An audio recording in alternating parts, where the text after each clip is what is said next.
like artificial intelligence, quantum computing, or biotech.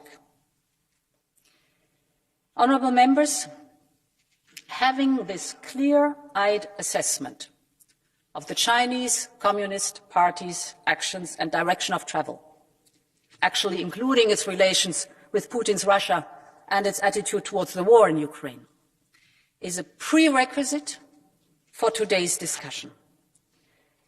And it will allow us to develop an approach that is tailored to our economic and national security imperatives, one that we all can rally around, and one that is clearly understood in Europe, in the world, and crucially also in China itself.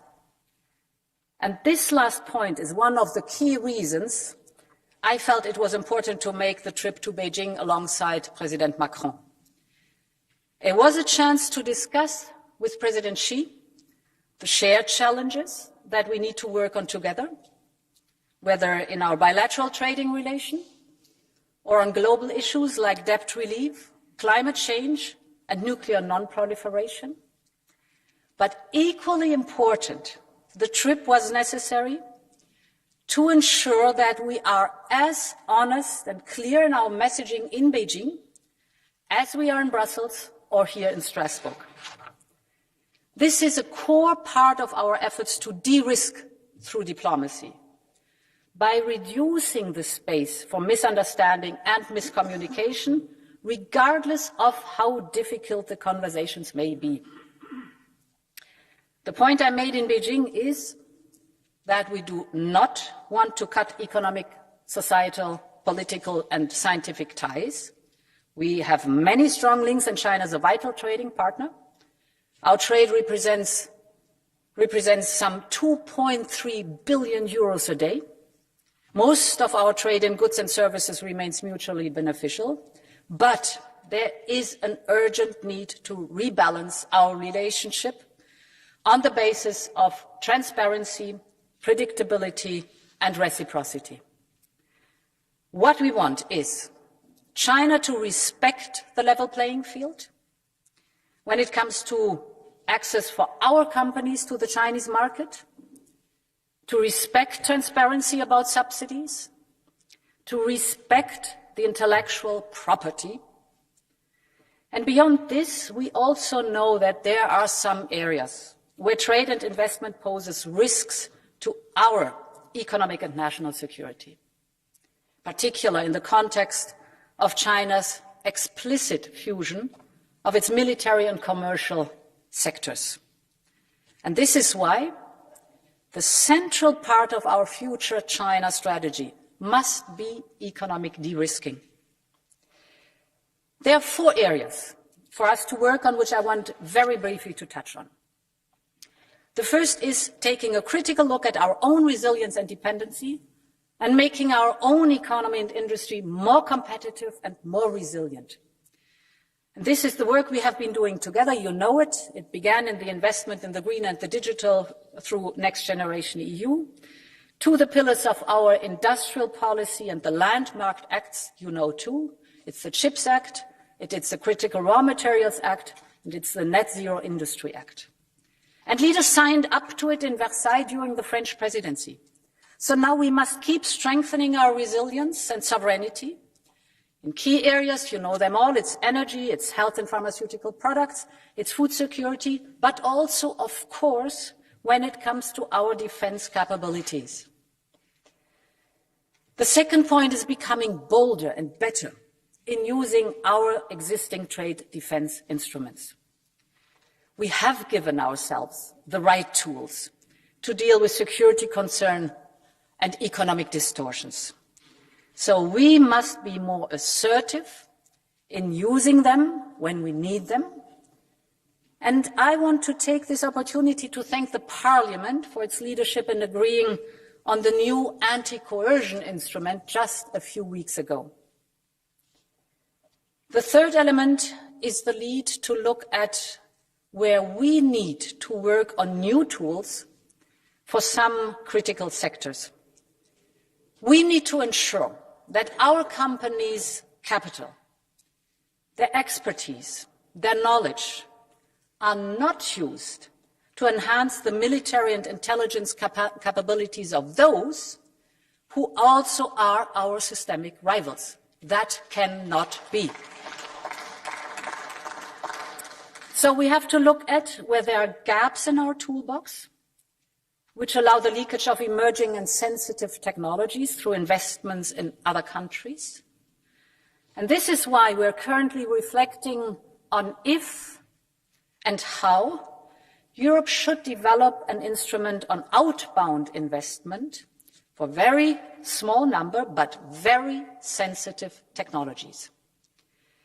This will form part of a new economic security strategy which the Commission will put forward in the coming months. The fourth principle is cooperation with partners, whether on economic security or on trade, whether with partners we are close to in the G7 or with those with whom we have looser ties, but some shared interests. This will be a core part of diversification and the strengthening of the resilience of our supply chains to reduce our own vulnerabilities. Honourable members, as the High Representative said, in 2019 the Commission and the EEAS collectively proposed a strategic update of our China policy. Since then, the world has changed enormously. China has changed, Europe has changed. And that's why our European strategy has to adapt too. A few weeks ago, when I gave my speech on China, I said a strong European China policy relies on strong coordination between member states and EU institutions and on the willingness to avoid a divide and conquer tactics that we know we may face. We have already in the recent days and weeks seen those tactics in action. And it is now time for Europe to move to action too. Now is the time to demonstrate our collective will. It is time to jointly define what success looks like and to show that unity, that makes us so strong. And in this sense, I say, long live Europe. Thank you.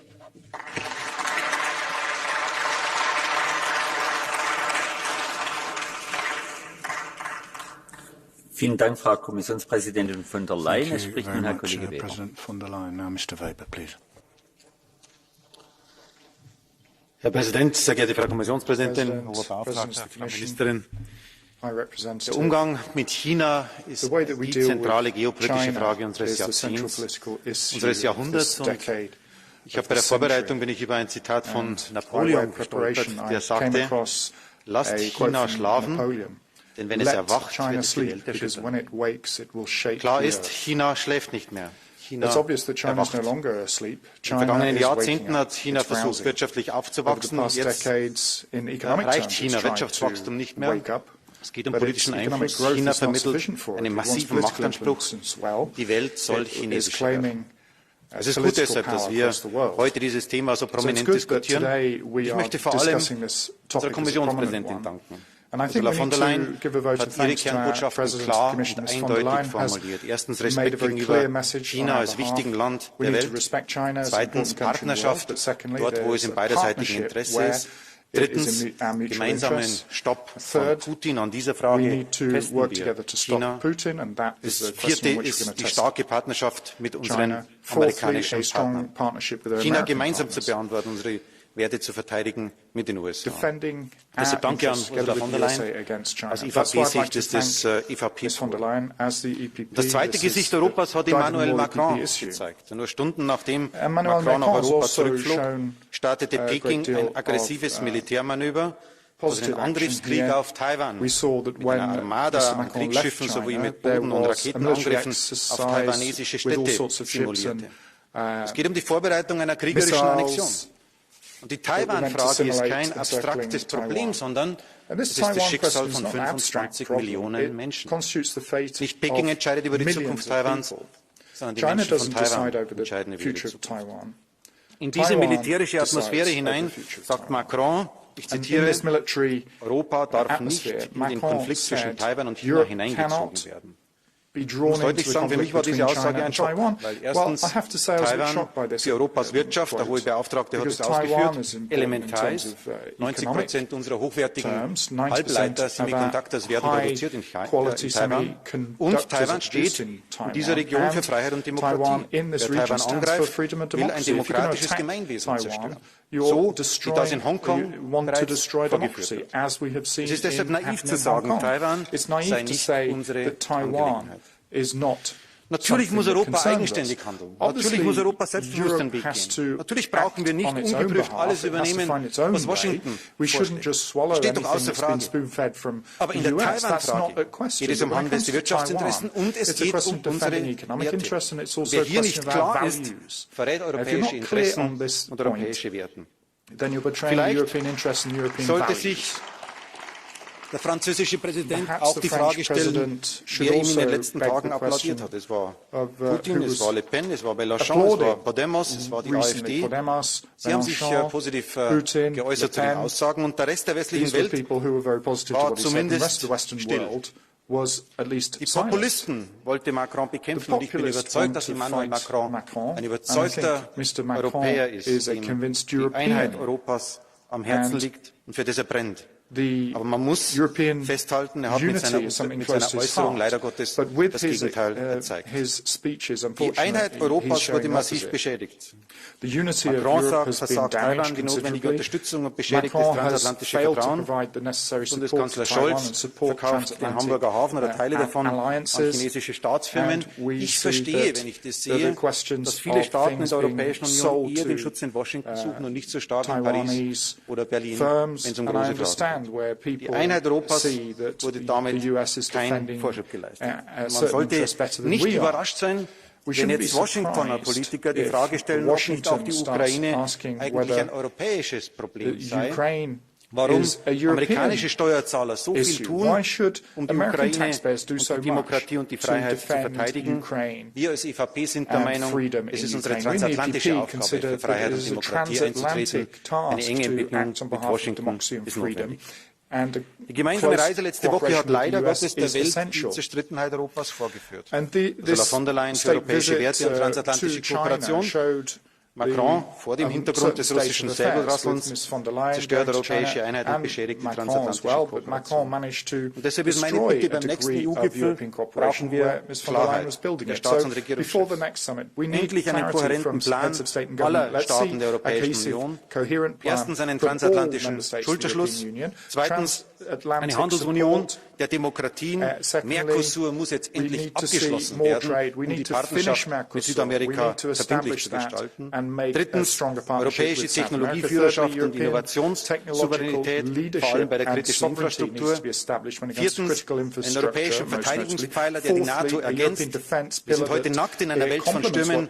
Deshalb muss Europa endlich militärisch stark werden. Und fünftens und letztens, die Gründerväter der Europäischen Union haben mit der Montanunion begonnen, mit der Zusammenarbeit bei Stahl und Kohle. Deshalb sollten wir als Generation heute diese Idee vollenden, nämlich eine Ressourcen- und Energieunion für Europa aufzubauen und unabhängig zu sein. Wir wissen eigentlich, was zu tun ist. Die Staats- und Regierungschefs brauchen endlich den Mut zu handeln. Schluss mit Naivität, ja zur transatlantischen Kooperation.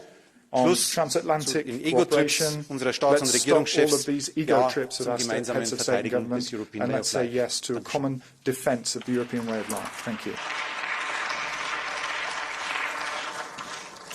Vielen Dank, Herr Kollege Weber. Es spricht nun Frau Kollegin García Pérez. Gracias, presidente. La humanidad se enfrenta a retos globales de una magnitud sin precedentes, con la energía climática, con la pandemia, la guerra en Europa y en este contexto la ofensiva diplomática de varios líderes europeos en Pekín resulta indispensable para evitar una mayor escalada en la polarización y la tensión que afecta al mundo. En el debate de nuestras relaciones con China no nos conviene entrar en una lógica de bloques. Necesitamos definir una posición hacia China basada en una autonomía estratégica abierta que garantice intercambios comerciales y tecnológicos seguros y una firme defensa en cooperación internacional y multilateralismo. Y para ello necesitamos una estrategia hacia China coherente, efectiva, global y con más unidad que nunca. Entre China y la Unión Europea solo podremos tender puentes y reforzar la confianza mutua si China se comporta con responsabilidad que le corresponde como miembro del Consejo de Seguridad de Naciones Unidas. Nuestra relación con China no aspira a ser de confrontación. Queremos una cooperación basada en la reciprocidad, en la transparencia y el respeto al derecho internacional. En el plano económico significa equilibrar el terreno de juego y garantizar la plena reciprocidad entre los socios. Significa abrir Oriente para no cerrar Occidente. En el frente de Ucrania, China y la Unión Europea están obligadas a buscar salidas que pongan fin a una guerra que no solo está causando una incalculable tragedia humana, sino que también constituye una amenaza directa a nuestros intereses y a los principios de la Carta de Naciones Unidas. El presidente Xi, tradicional defensor de la soberanía y la integridad territorial de los Estados y contrario a recurrir a un ataque nuclear, debe actuar en coherencia con sus palabras y presionar a quien viola esos principios y amenaza con esas armas, la Rusia de Putin. Como miembro permanente del Consejo de Seguridad, el presidente Xi debe reunirse con Zelensky para contribuir a una paz basada en la retirada de las tropas rusas del territorio ucraniano. No hay que olvidar que China considera a Putin como un socio imprescindible en la búsqueda de un nuevo orden internacional, premisa que debe obligarnos a reforzar el diálogo para reducir los riesgos y cooperar hasta donde sea posible, teniendo claras las líneas rojas de Europa que marcan nuestros principios. La entrega de armas a Rusia y un cambio de status quo por la fuerza en Taiwán resultarían inaceptables para nosotros. La ausencia de resultados inmediatos tras las visitas de varios líderes europeos no debe interrumpir la acción del señor Borrell en China. Nuestras posibilidades de cooperación son inmensas. Reforzar el multilateralismo, acelerar la lucha contra el cambio climático, alcanzar los objetivos de desarrollo del milenio. También debemos hablar con franqueza. China y la Unión Europea deben consolidar el diálogo sobre derechos humanos, porque los derechos humanos son universales y deben ser respetados en cualquier parte, también en Xinjiang o Hong Kong. Nuestro mensaje a China debe de ser rotundo. El mantenimiento de las sanciones contra miembros de esta Cámara hará imposible una relación de confianza. Ha llegado la hora de que China levante las sanciones contra miembros del Parlamento Europeo. Señorías, nuestra estrategia hacia China necesita determinación, realismo y más Unión Europea que nunca. Me van a permitir terminar esta intervención con un consejo al señor Weber. En este nuevo rol que ha asumido usted, de líder de la oposición, le da igual criticar a todos los líderes europeos que haga falta. Un día es Macron, otro día es Scholz. Con quien no tiene ningún reparo y no critica nunca es a los líderes de la extrema derecha. Tenga cuidado, a ver si se va a despistar y un día de estos va a terminar criticando a la señora von der Leyen.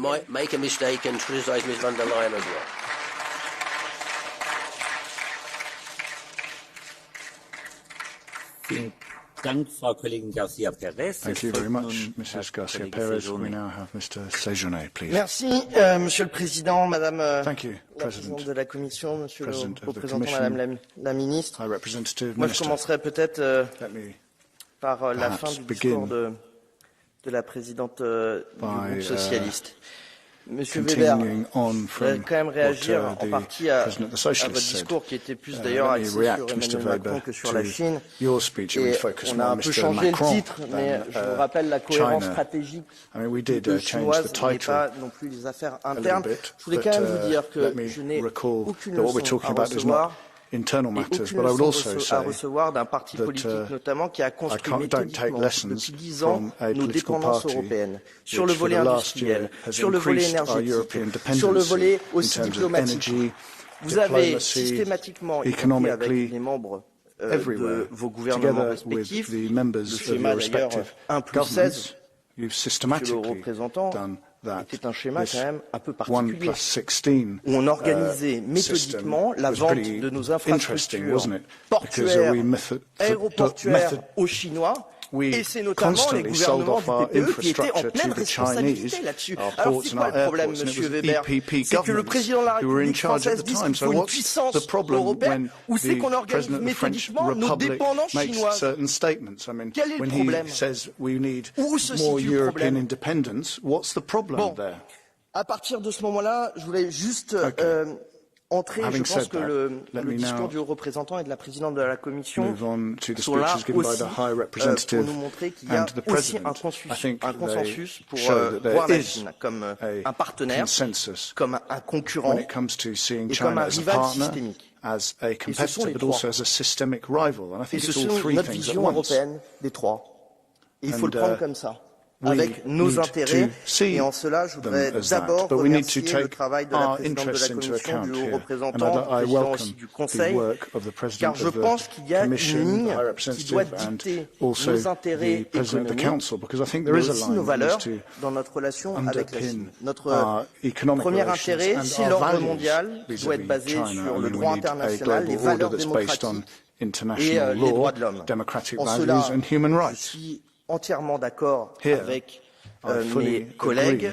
Les États-Unis sont un allié précieux dans la stabilité de l'Indo-Pacifique, dont d'ailleurs dépend la sécurité de Taïwan et aussi les affaires européennes. C'est à ce titre que nous développons notre coopération avec Taipei, mais c'est aussi à ce titre de nos valeurs que cette institution, le Parlement européen, ne peut considérer aucun nouvel accord avec la Chine tant que nos collègues eurodéputés seront sanctionnés et tant que les Ouïghours seront persécutés. Ce sont les deux en même temps. Les deux.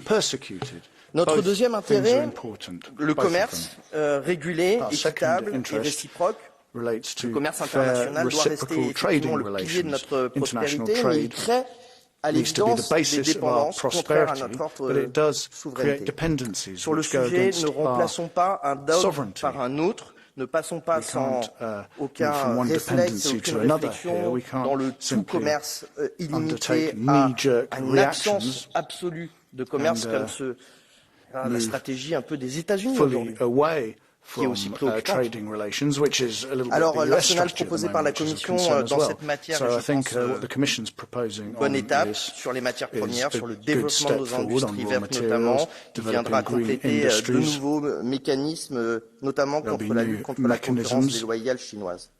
Bref, je en conclus là, Monsieur le Président, quels sont alors les obstacles à la poursuite de cette voie européenne vers un consensus sur la stratégie commune et cohérente de nos relations.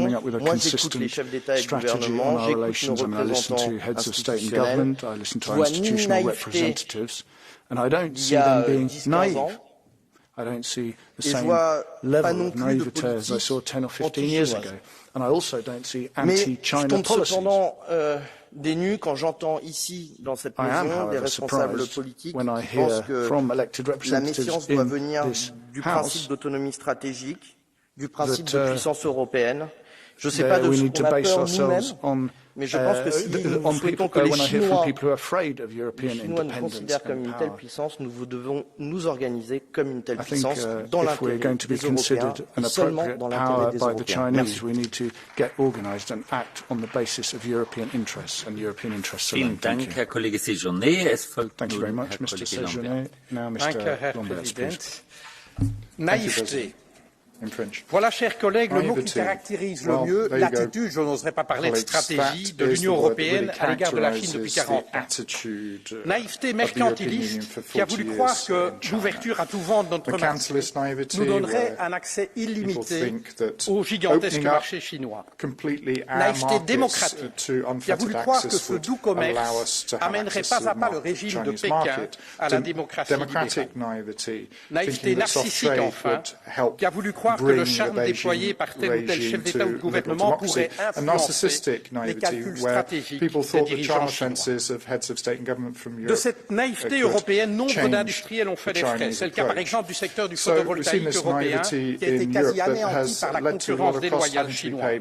À l'inverse, nos entreprises se voient de plus en plus barrer l'accès au marché chinois à moins d'accepter d'ultra coûteux transferts de technologie. Quant au bilan politique, il n'est pas plus glorieux. Malgré le commerce et les offensives de charme de nos dirigeants, Le régime de Pékin s'enfonce toujours plus dans l'autoritarisme à l'intérieur et à l'extérieur, dans une offensive en règle pour fédérer sous son égide les ennemis de l'Occident.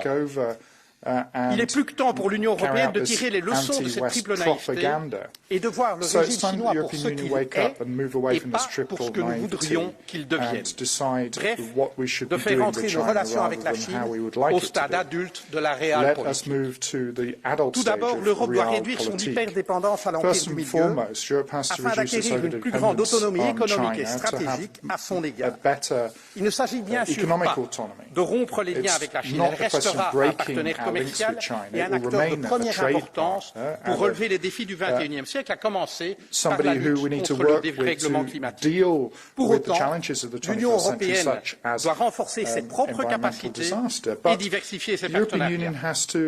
Deuxièmement, nous ne pouvons plus fermer les yeux sur les ambitions géopolitiques de Pékin, qui, sous couvert d'un monde multipolaire, veut en réalité établir solidement l'hégémonie chinoise sur le monde du XXIe siècle. En ce domaine, nous ne serons respectés qu'à deux conditions. D'une part, si nous résistons unanimement et sans ambiguïté aux attaques portées par la Chine aux droits humains et aux valeurs démocratiques, que ce soit à l'intérieur de ses frontières comme au Xinjiang ou à Hong Kong ou dans le reste du monde, et qu'il soit clair qu'à nos yeux, seul un processus négocié pourra résoudre la question de Taïwan. D'autre part, en mettant fin aux deux poids, deux mesures qui ont embrouillé la politique internationale de l'Union. À cet égard, je veux souligner que la participation de plusieurs États membres à l'invasion illégale de l'Irak en 2003 par les États-Unis nous a coûté et nous coûte encore aujourd'hui un crédit considérable auprès des pays du Sud global. Si nous voulons restaurer la force de notre parole et de notre action, il est grand temps de les rendre cohérentes dans l'espace et dans le temps. C'est précisément l'orientation qui a été défendue par la ministre allemande des Affaires étrangères, Annalena Baerbock, lors de sa récente visite en Chine. Elle s'est ainsi inscrite dans le droit fil du cap que vous avez tracé, Madame la Présidente, dans votre important discours du 30 mars.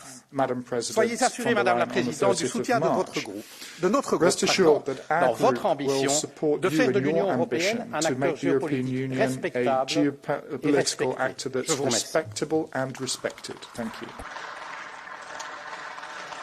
Vielen Dank, Herr Kollege Lambert. Es folgt nun Herr Kollege Bourgeois. Now, Mr. Bourgeois, please. Dank u wel, voorzitter. Laat China slapen, want als China ontwaakt, zal de aarde schudden. Zo waarschuwde Napoleon 200 jaar geleden. En nu vandaag is China een gigant. Economisch en militair en bovendien is China een meesterlijke strateeg die zich wereldwijd opdringt.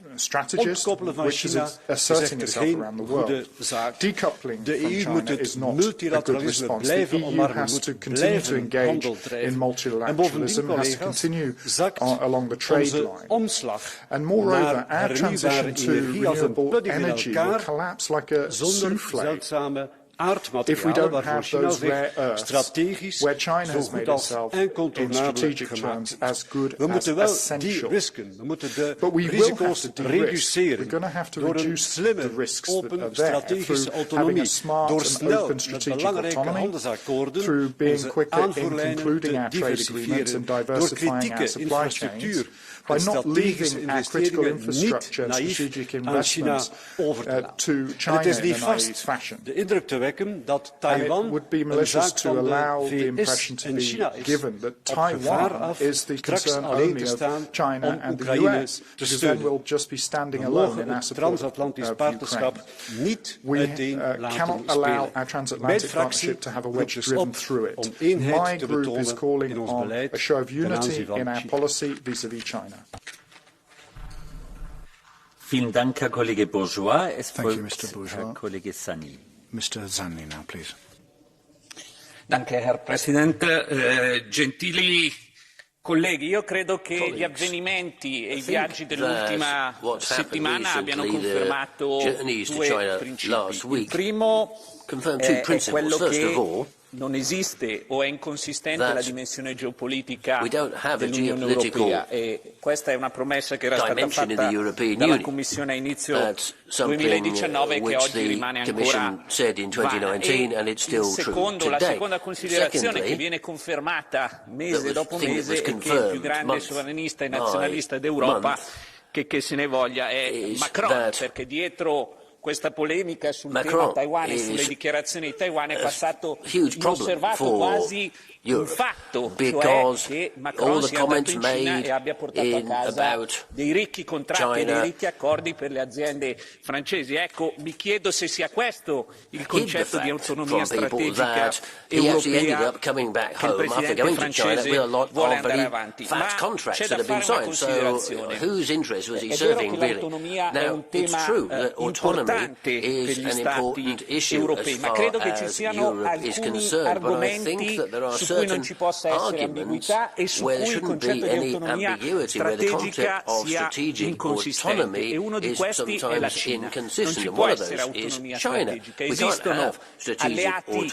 credibili con cui andiamo passo dopo passo e dobbiamo andare fianco a fianco nelle sfide globali. Esistono regimi autocratici come la Russia e la Cina da cui ci dobbiamo differenziare e non può esistere in questo una terza via. L'Europa deve decidere con chi schierarsi chiaramente. Credo che su questo tema non ci siano dubbi che l'Europa debba schierarsi con gli alleati occidentali, perché la Cina è la più grande sfida geopolitica che oggi l'Occidente si trova ad affrontare e non possiamo pensare di affrontarla provando a differenziarci da alleati che hanno interessi comuni ai nostri e che hanno dimostrato di tenere a quei valori importanti di cui parliamo ogni giorno qua dentro almeno tanto quanto noi. Detto questo, l'Europa deve capire come approcciare la Cina e quello che stiamo facendo, quello che stiamo portando avanti dal 2019 non è sicuramente un buon modo. La Presidente von der Leyen ha ricordato alcune misure che la Commissione ha proposto, su cui stiamo lavorando per attuare questo de-risking di cui parlava l'alto rappresentante dalla Cina, ma mi permette, Presidente, questi provvedimenti non sono neanche lontanamente sufficienti. Il CHIPS Act, il Net Zero Industry Act, il Critical Raw Material Act sono atti che non ci permetteranno concretamente di distaccarci dalla Cina, di non essere dipendenti dalla Cina. E poi l'ultimo punto, io ho condiviso molte delle considerazioni che sia la Presidente von der Leyen che l'alto rappresentante Borrell hanno fatto oggi, ma il problema è che a queste considerazioni non seguono i fatti. I fatti sono completamente differenti. Se noi guardiamo i dati sulla dipendenza dell'Unione Europea dalla Cina negli ultimi anni e grazie anche a causa di questa transizione verde è aumentata drammaticamente e rischiamo davvero di ripetere un altro errore fondamentale, legarci mani e piedi a una dittatura, a un regime autocratico. Ecco, io chiudo con una domanda a cui oggi non trovo una risposta, o la trovo e non mi soddisfa. Cosa succederebbe domani all'Unione Europea se la Cina decidesse di invadere Taiwan? Ecco, su questo dobbiamo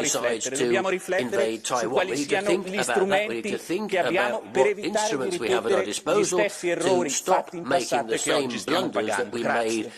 In the past that we're still paying for today. Vielen Dank, Herr Kollege Zanni. Es folgt Frau Kollegin Aubry. Mr. Zanni. Now Ms. Aubry.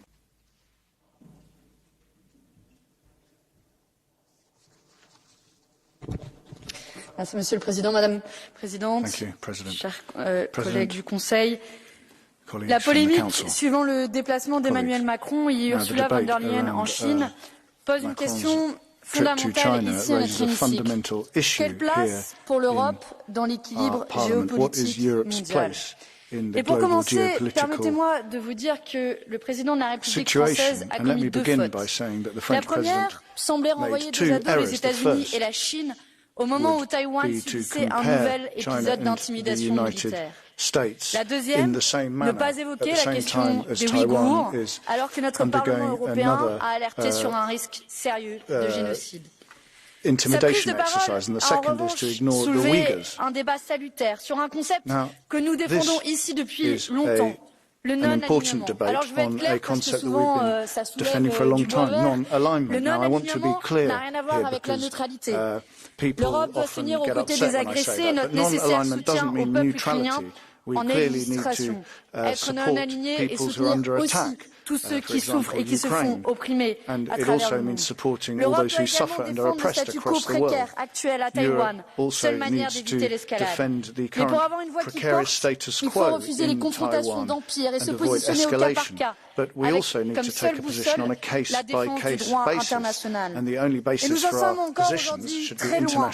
Et les grands discours d'Emmanuel Macron, sitôt dits, sitôt oubliés, ne se sont jamais traduits dans les faits. Alors, puisque vous parlez d'Europe indépendante, l'Europe indépendante n'existera pas si l'ensemble de sa politique étrangère et sa défense restent sous la coupe de l'OTAN. L'Europe indépendante n'existera pas si nous nous effaçons derrière les États-Unis au lieu d'être l'interlocuteur privilégié des pays du Sud. L'Europe indépendante n'existera pas si les indignations de façade sur les droits humains s'effacent derrière les profits de nos multinationales. L'Europe indépendante n'existera pas si nous persistons à signer des accords de libre-échange qui accentuent encore nos dépendances. Et j'ai un point d'accord avec un de mes collègues précédents. Oui, monsieur Weber, c'est vous qui avez systématiquement organisé notre dépendance à l'échelon international. Et Monsieur Séjourné, votre plaidoyer pour une autonomie stratégique serait presque touchante et convaincant si votre groupe n'avait pas systématiquement soutenu des accords de libre-échange qui nous affaiblissent sur le plan industriel, qui fait que nous sommes incapables aujourd'hui ne serait-ce que de produire les médicaments dont nous avons besoin sur le sol européen, à commencer par le paracétamol. Bref, vous l'avez compris, ce que révèle l'épisode de la semaine dernière, c'est que l'en même temps, en la matière, n'a qu'un seul impact, nous décrédibiliser durablement sur la scène internationale. Alors si elle veut enfin peser, l'Europe doit être véritablement non alignée. Je vous remercie.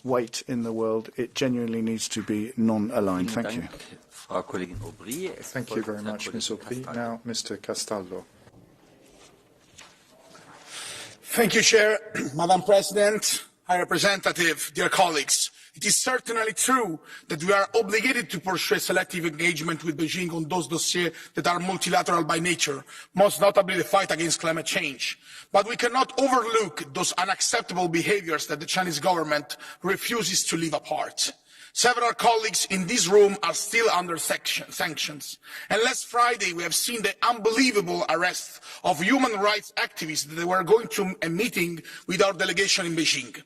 Furthermore, the so-called military exercises near Taiwan are dangerously similar to a full-fledged invasion, and China's neutrality regarding the Russian invasion of Ukraine is, quoting our High Representative, simply just not credible.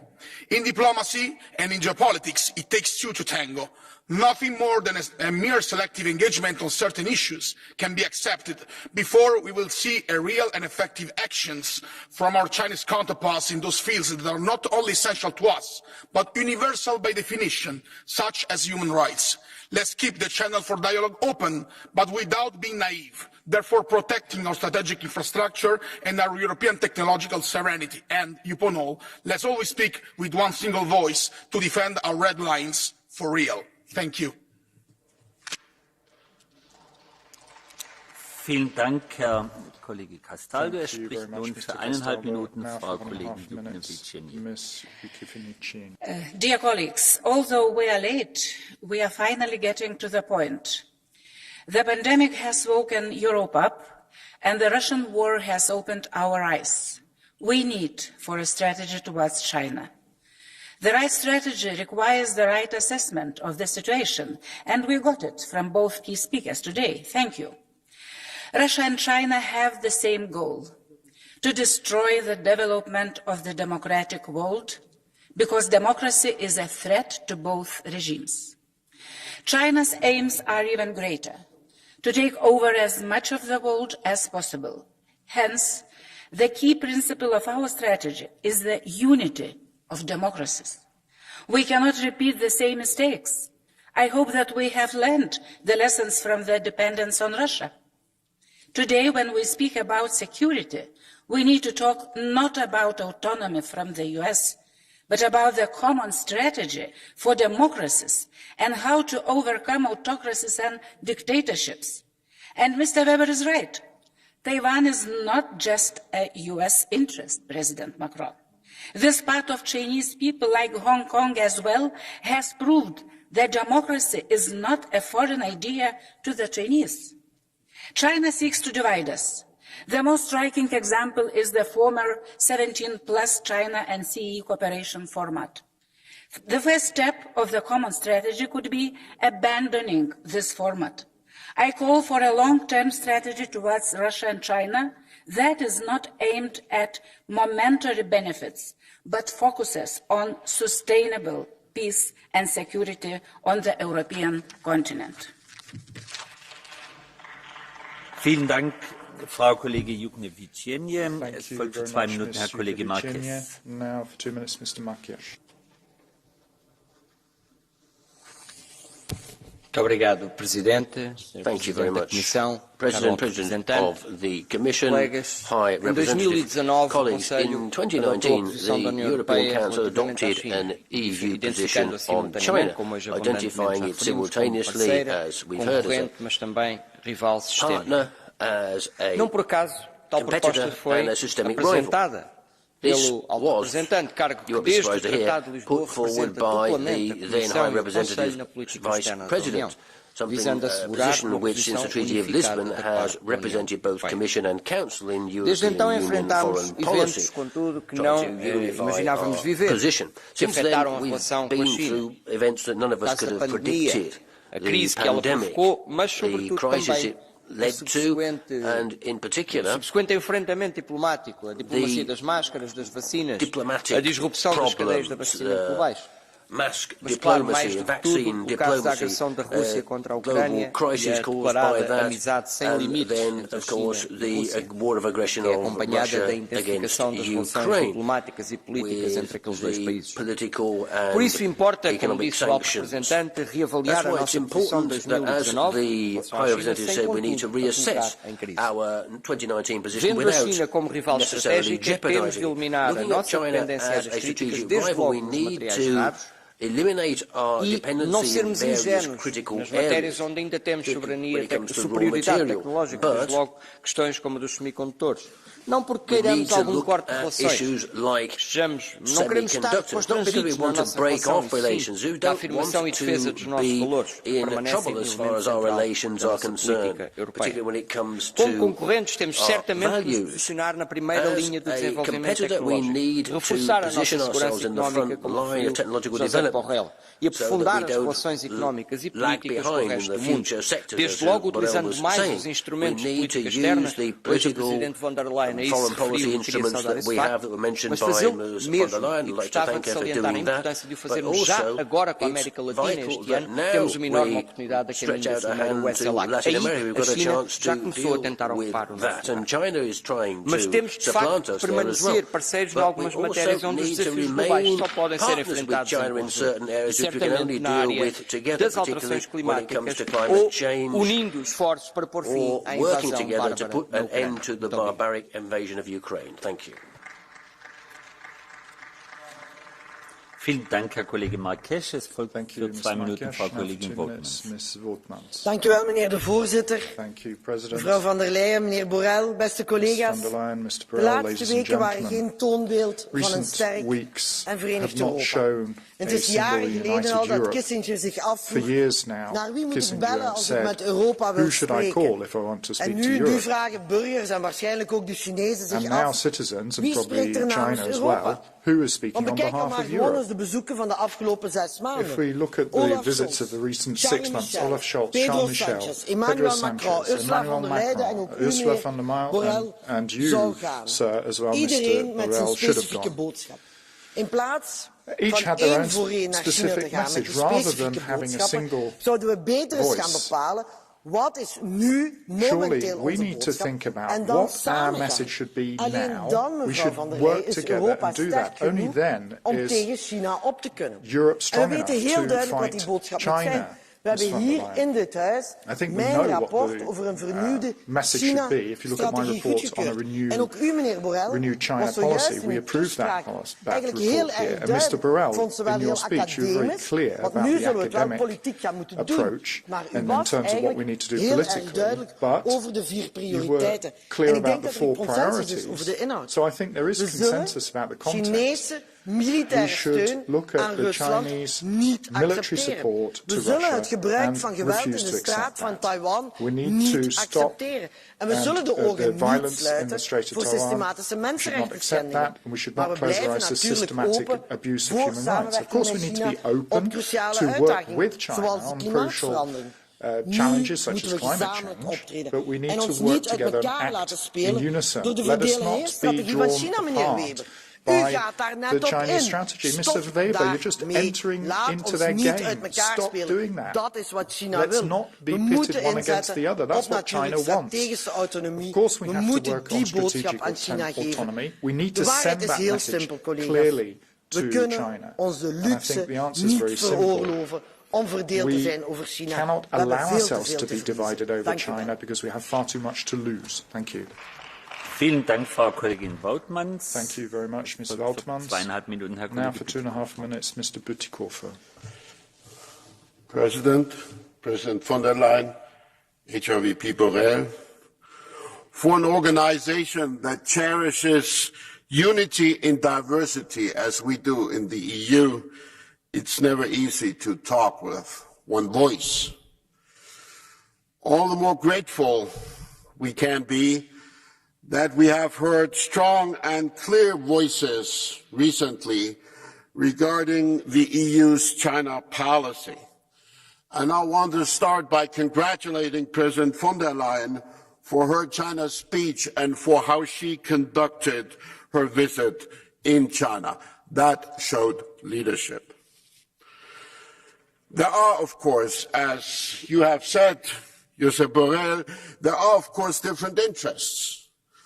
But that cannot be an excuse for divergence on the fundamentals.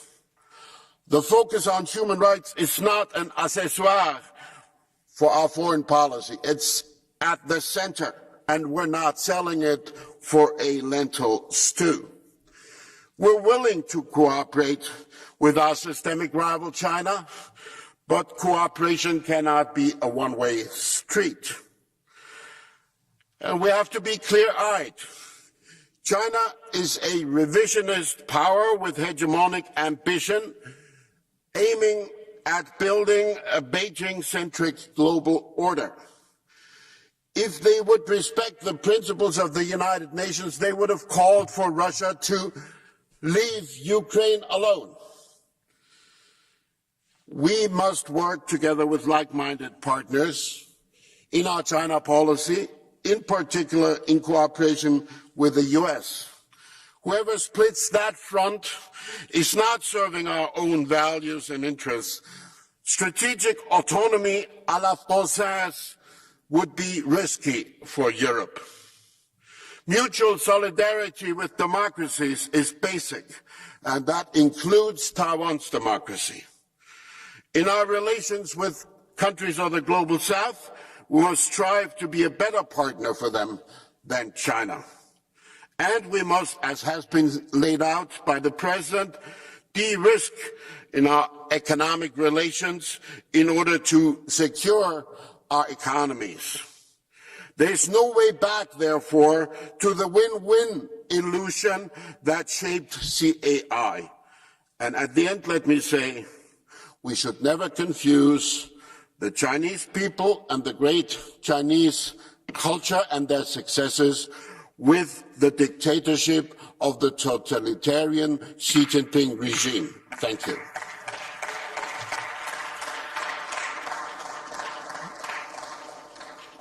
Vielen Dank, Herr Kollege Bütikofer. Es folgt für 1,5 Minuten Herr Kollege Tertsch.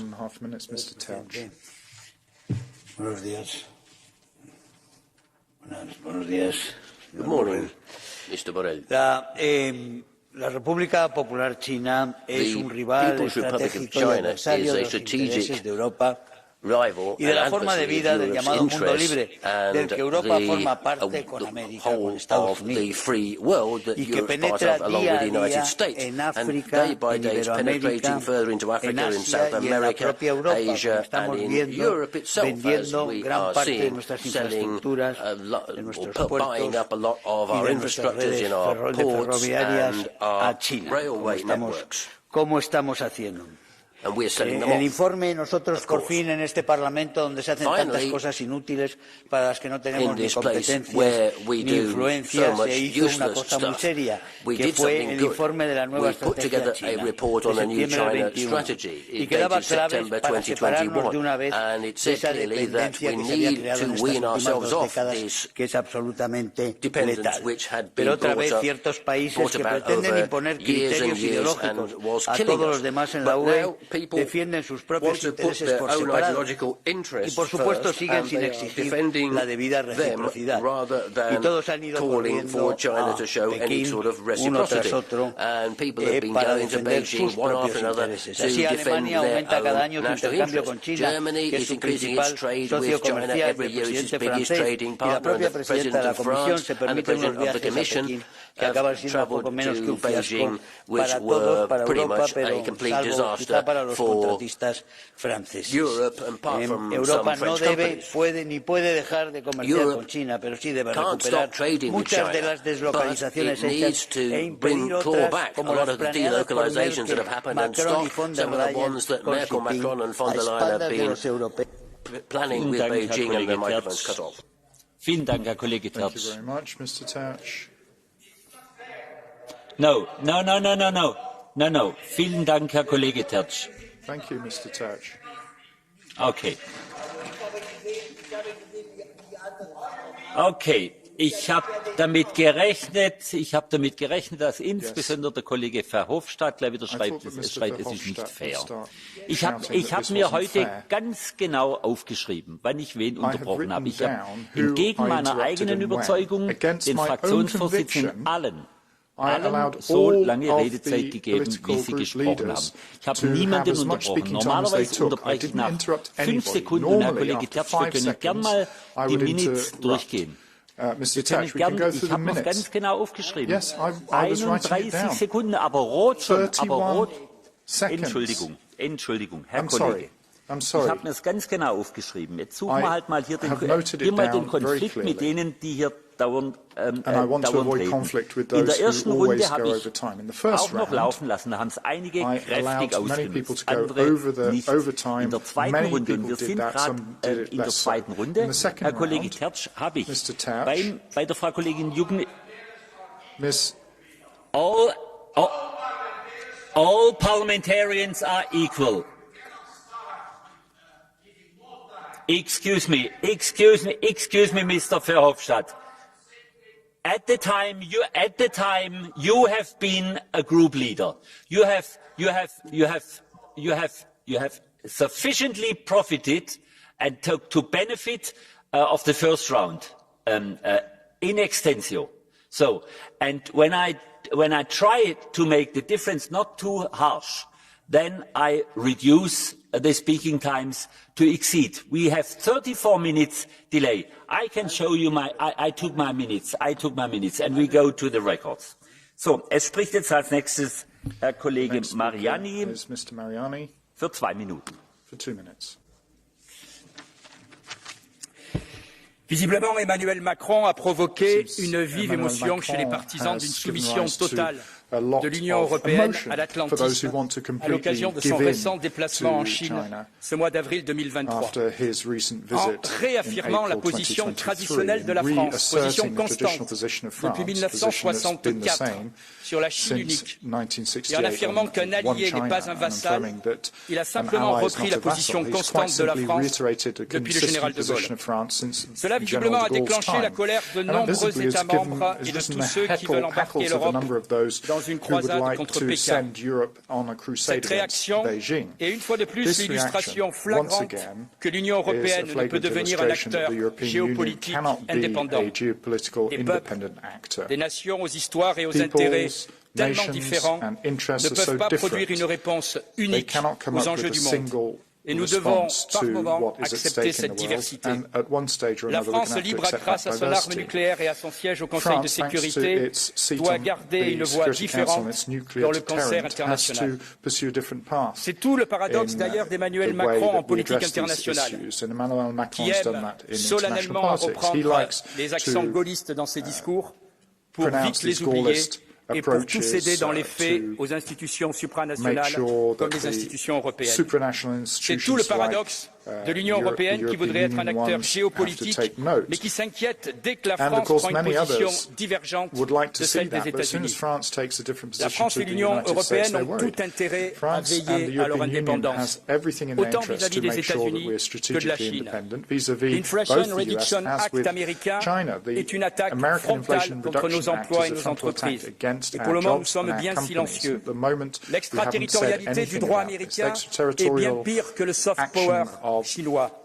La stratégie américaine sur les semi-conducteurs est aussi dangereuse pour l'autonomie stratégique européenne. Oui, l'Union européenne doit sortir de sa naïveté, autant face à la Chine que face aux États-Unis. Vielen Dank, Herr Kollege Mariani. Es folgt Frau Kollegin Demirel für 2 Minuten. Dankeschön, Herr Präsident. Mehr denn je erwarten die Bürgerinnen in der EU Deeskalation statt weiterer Kriege. Doch im sogenannten indopazifischen Raum braut sich ein geopolitischer Sturm zusammen.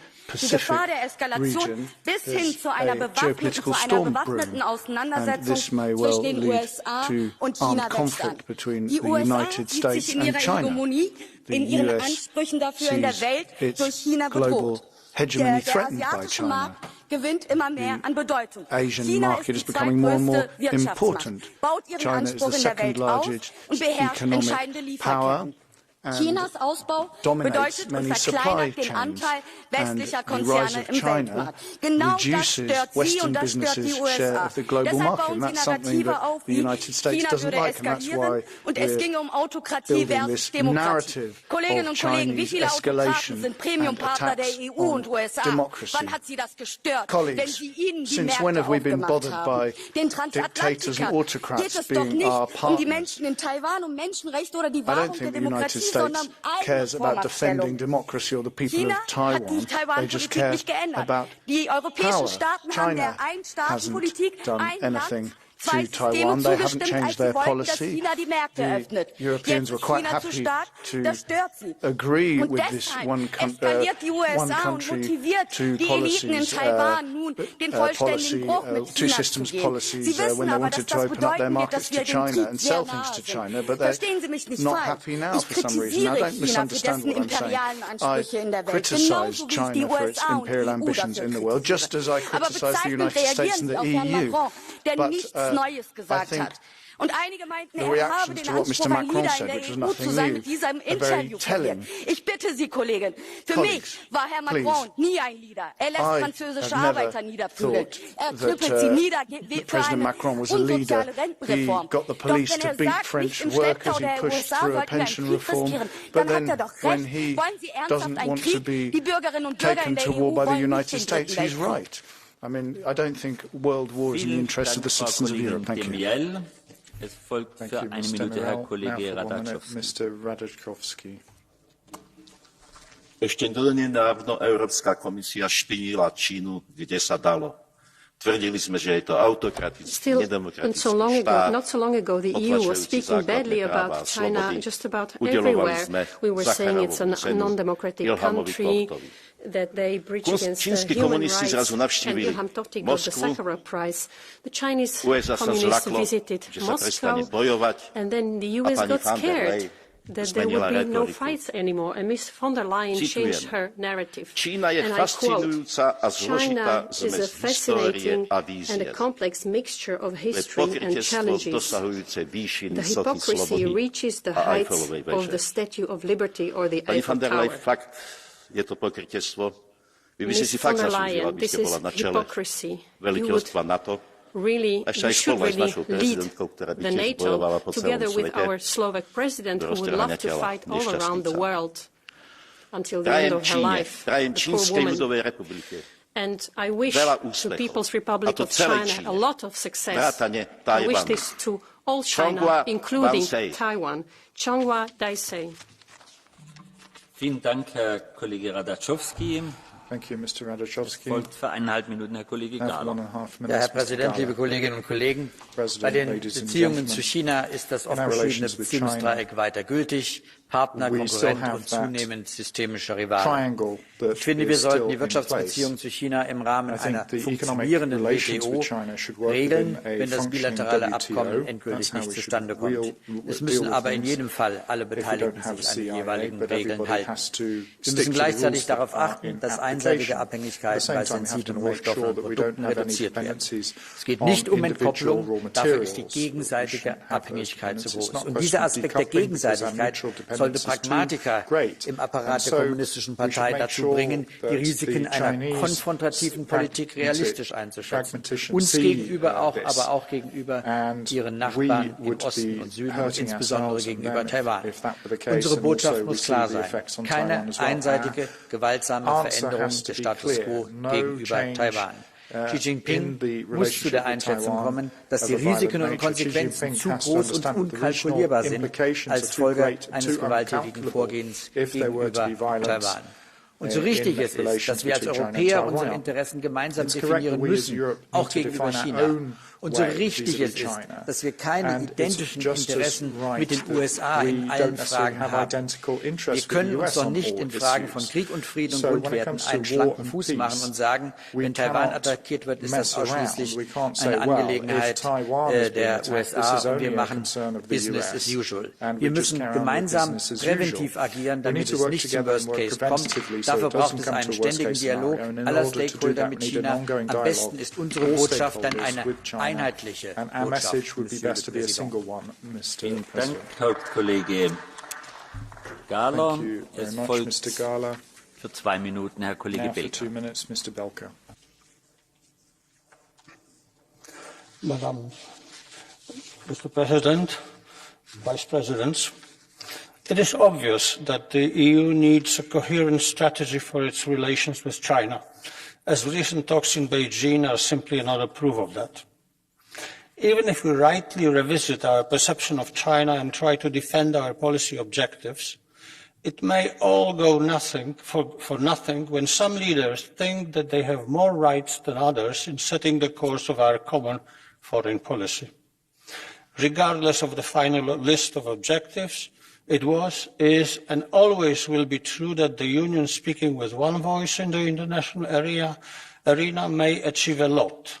Divided becomes a bystander in world politics. And what should we expect of our relations with China? Foremost, pragmatism, based on a couple of simple facts. First, China is not our friend, an ally, who will play by our book of rules. As it believes that power is more important than business, it will not shy away from using subsidies and coercing actions, for example, to achieve its goals. We have to be ready to respond to that. Second, China demands respect from the world. We should be ready to pay it, provided we make it clear to Beijing that it will not come at a cost to our core values. We will also remain engaged in Asian politics in order to guarantee peace and prosperity for all our partners.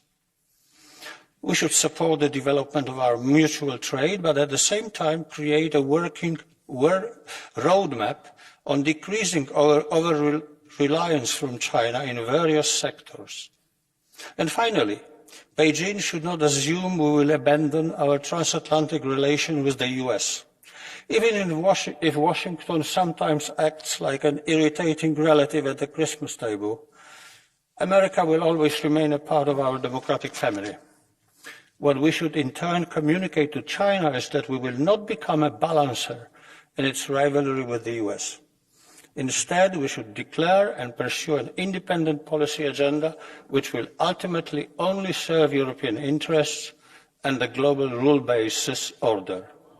Achieving this autonomous position will be a final stress test for the concept of EU open strategic autonomy. Thank you.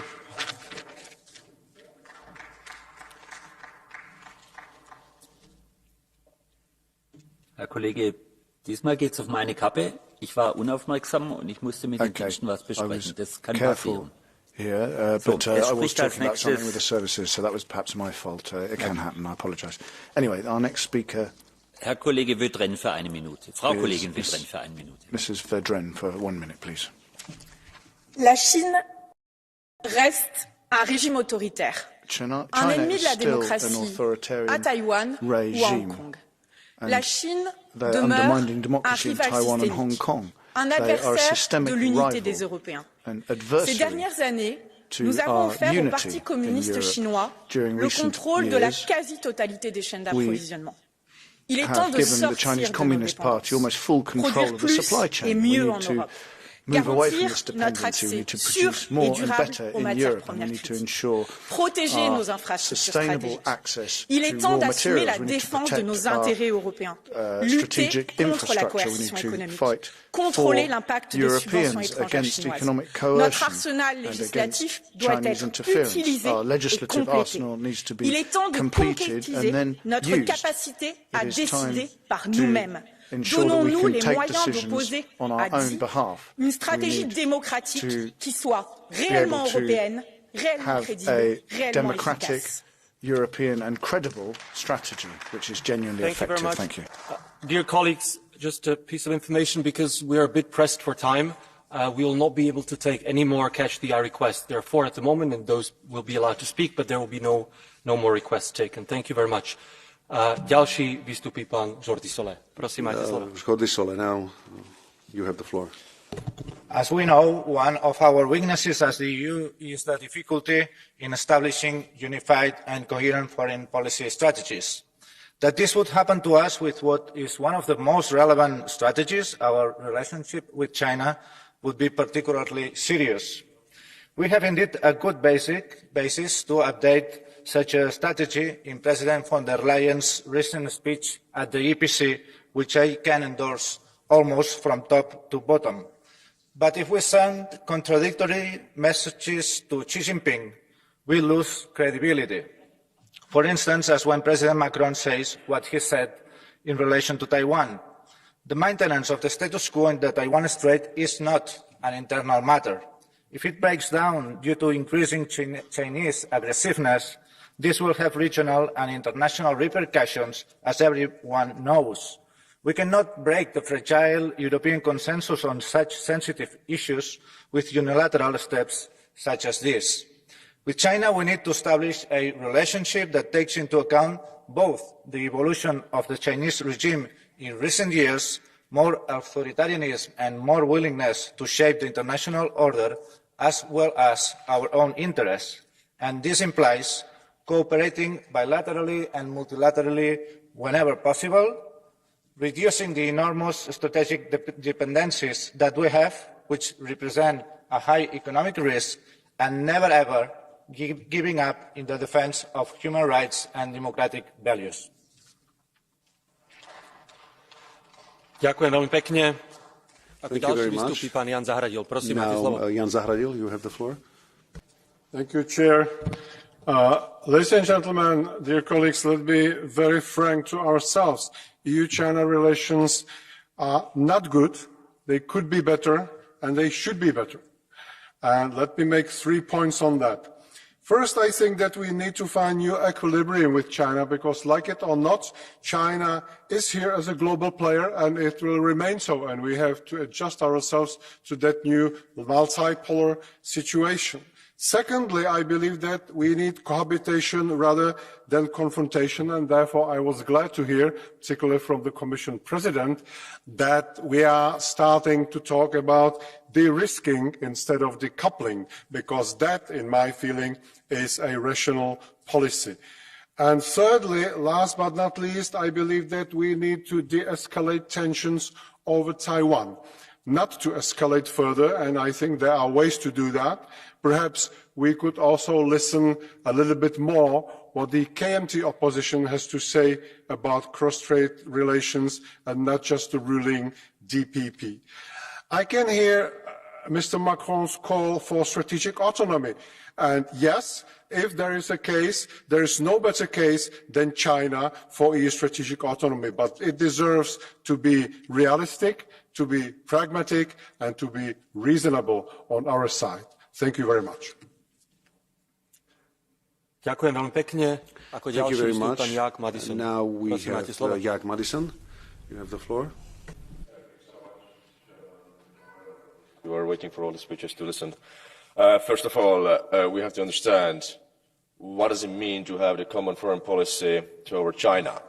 As in China, there is one capital. In the US, there is one capital, and we have 27 capitals. So when we have some kind of common line, who's setting up the common line, common policy? When we're talking about the climate policy, when we're talking about the trade policy, about defense, about the military, and we can see like very different opinions from Paris to Berlin and towards to the north and eastern countries. So that's why it's a bit like confusing to hear about the messages from Paris, from Mr. Macron, that we need strategic autonomy. It could be a very nice idea, of course, but what will the EU do, European countries will do, what will France do when China will attack Taiwan? When there is some kind of tensions in France that we shouldn't rely too much on the US, okay, fine. What is the alternative?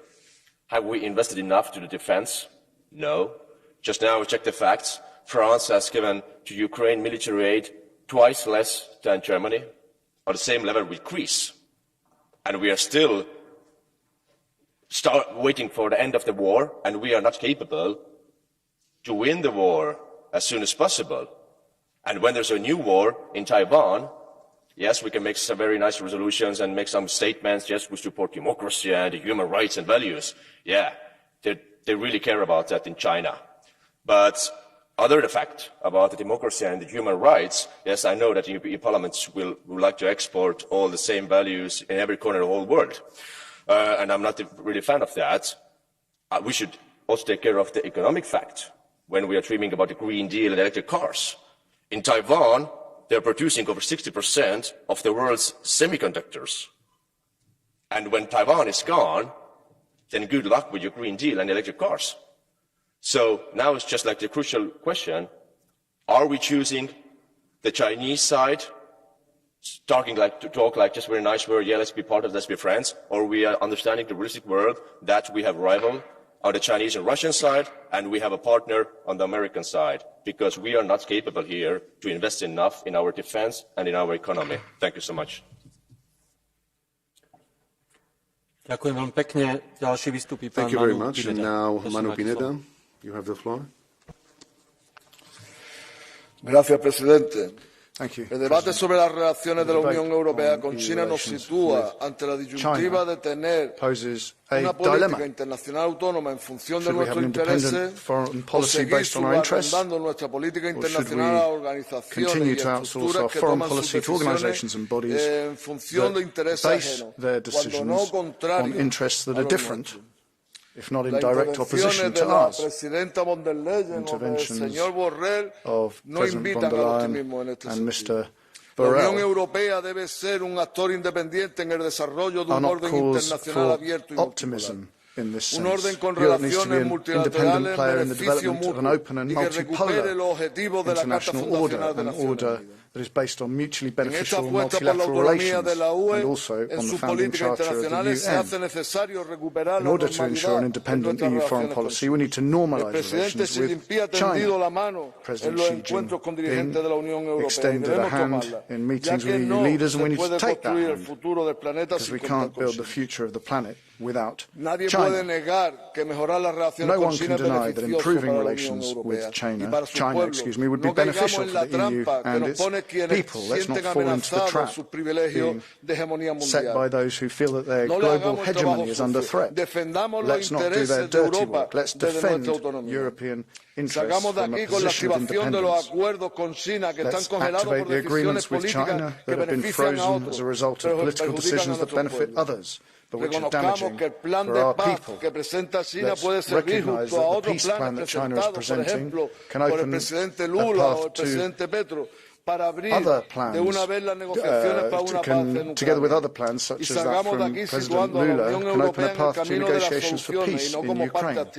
Let's have the EU being part of the solution rather than active part of the problem. Let's not continue along a path that is leading to a Cold War situation, with the world divided into various economically separate blocks, a world that would be damaging in the short term in economic terms, but would also, in the medium term, put us on the verge of a nuclear holocaust. We want dialogue, independence, and most importantly, we want peace. Thank you, President. Thank you very much. Next we have Milan Uhrik. You have the floor. Thank you very much, colleague. Francúzsky prezident Macron po návšteve French Číny President vyhlásil, že Macron, Európa after potrebuje visiting viac China, has strategickej said that Europe autonómie needs more strategic autonomy a že by nemala byť vazalom Spojených and that it štátov shouldn't be amerických. vassal to the Nezvyknem United súhlasiť States. s I do not Emmanuelom tend to Macronom, agree with ale Emmanuel Macron, tentokrát si myslím, že mal pravdu. this Pretože time I will make an súčasná exception, európska and I think he politika was right, nedáva zmysel because the a current EU ničí policy Európu. doesn't make sense and Najprv ste nás it zohnali do destroys Europe. konfliktu s Ruskom, lebo je First, to you v led us zahraničnom into politickom conflict with záujme Russia USA. because it's Potom in ste the prijali foreign ničujúce policy likvidačné interest of hospodárske the USA. sankcie, Then you adopted aby sme mohli liquidatory policies and museli sanctions nakupovať drahší plyn to z force USA. us to buy Teraz nás niektorí more expensive gas ženiete from do the United konfrontácie s States. Čínou, Now pretože you are USA vnímajú pushing Čínu us into ako confrontation hrozbu with pre China svoju because USA svetovú sees dominanciu.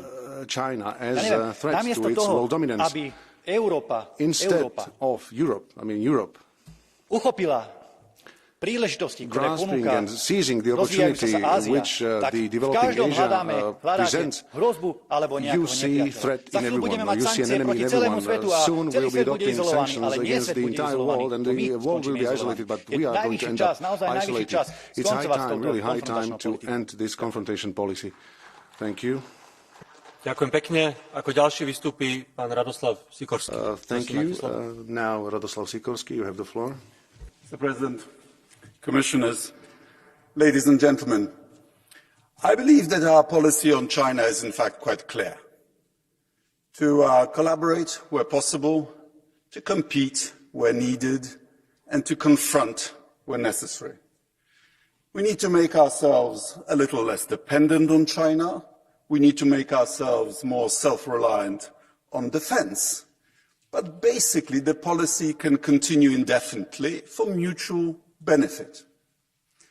But we have two red lines.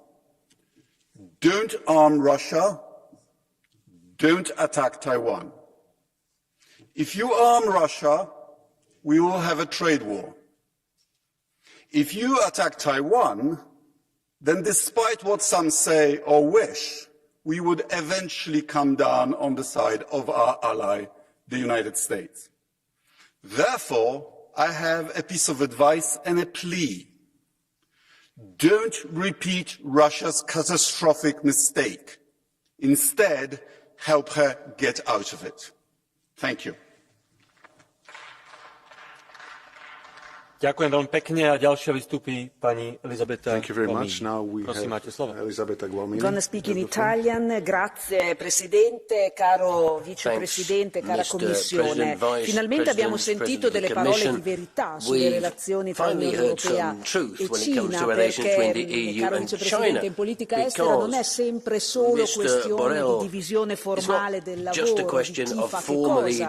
Abbiamo bisogno anche di dare messaggi politici forti, di avere una visione politica. E allora bene che von der Leyen abbia parlato di de-risking invece che di coupling. Non possiamo sganciarci da relazioni commerciali con la Cina, sarebbe stupido. È bene che Macron abbia detto non possiamo essere servitori degli Stati Uniti, cerchiamo la nostra terza via, la nostra autonomia. Ma a due condizioni: che la Cina cooperi sulle trattative di pace con il caro amico Putin, secondo bene la terza via, ma la politica estera non è mai indipendente dagli assetti interni. L'Europa è una grande democrazia e allora se difendiamo la democrazia in Ucraina, perché mai non dovremmo difenderla a Taiwan? Di questo continuiamo a discutere ma con una voce forte. Abbiamo bisogno di politica e meno di burocrazia. More policy and less bureaucracy. Thank you. Thank you very much. The next speaker is Ms. Nicola Berg. China beschränkt Freiheit und Menschenrechte. China verstärkt seine Zusammenarbeit mit den autoritären Regimen in Russland und dem Iran. Eine besorgniserregende Entwicklung mit Blick auf Russlands Krieg in der Ukraine und die internationale Ordnung. Wer kann jetzt noch glauben, dass Chinas Handeln durch einen wirtschaftlichen Schmusekurs oder den politischen Zeigefinger verändert werden könnte? Die EU muss geeint Flagge zeigen, Taiwan zur Seite zu stehen, entspricht sowohl unseren Werten als auch unserem Interesse. Gemeinsam mit unseren transatlantischen Verbündeten müssen wir Peking unmissverständlich signalisieren, wie hoch die Kosten eines Angriffs auf Taiwan wären. Unsere Botschaft ist klar. Wer mit dem Frieden zündelt, löst einen politischen Flächenbrand aus, bei dem es keine Gewinner geben kann. Gleichzeitig müssen wir als Union vereint und geschlossen unsere Position stärken, wirtschaftlich und geopolitisch. Wir müssen unsere Interessen durchsetzen, wo nötig mit harten wirtschaftlichen und politischen Bandagen. Gemeinsam Stärke zeigen, Partnerschaften ausbauen und Souveränität sicherstellen, zum Beispiel indem wir mit verlässlichen Partnern Fragen der Rohstoffversorgung zum gemeinsamen Vorteil umsetzen. Das muss Europas Leitland sein.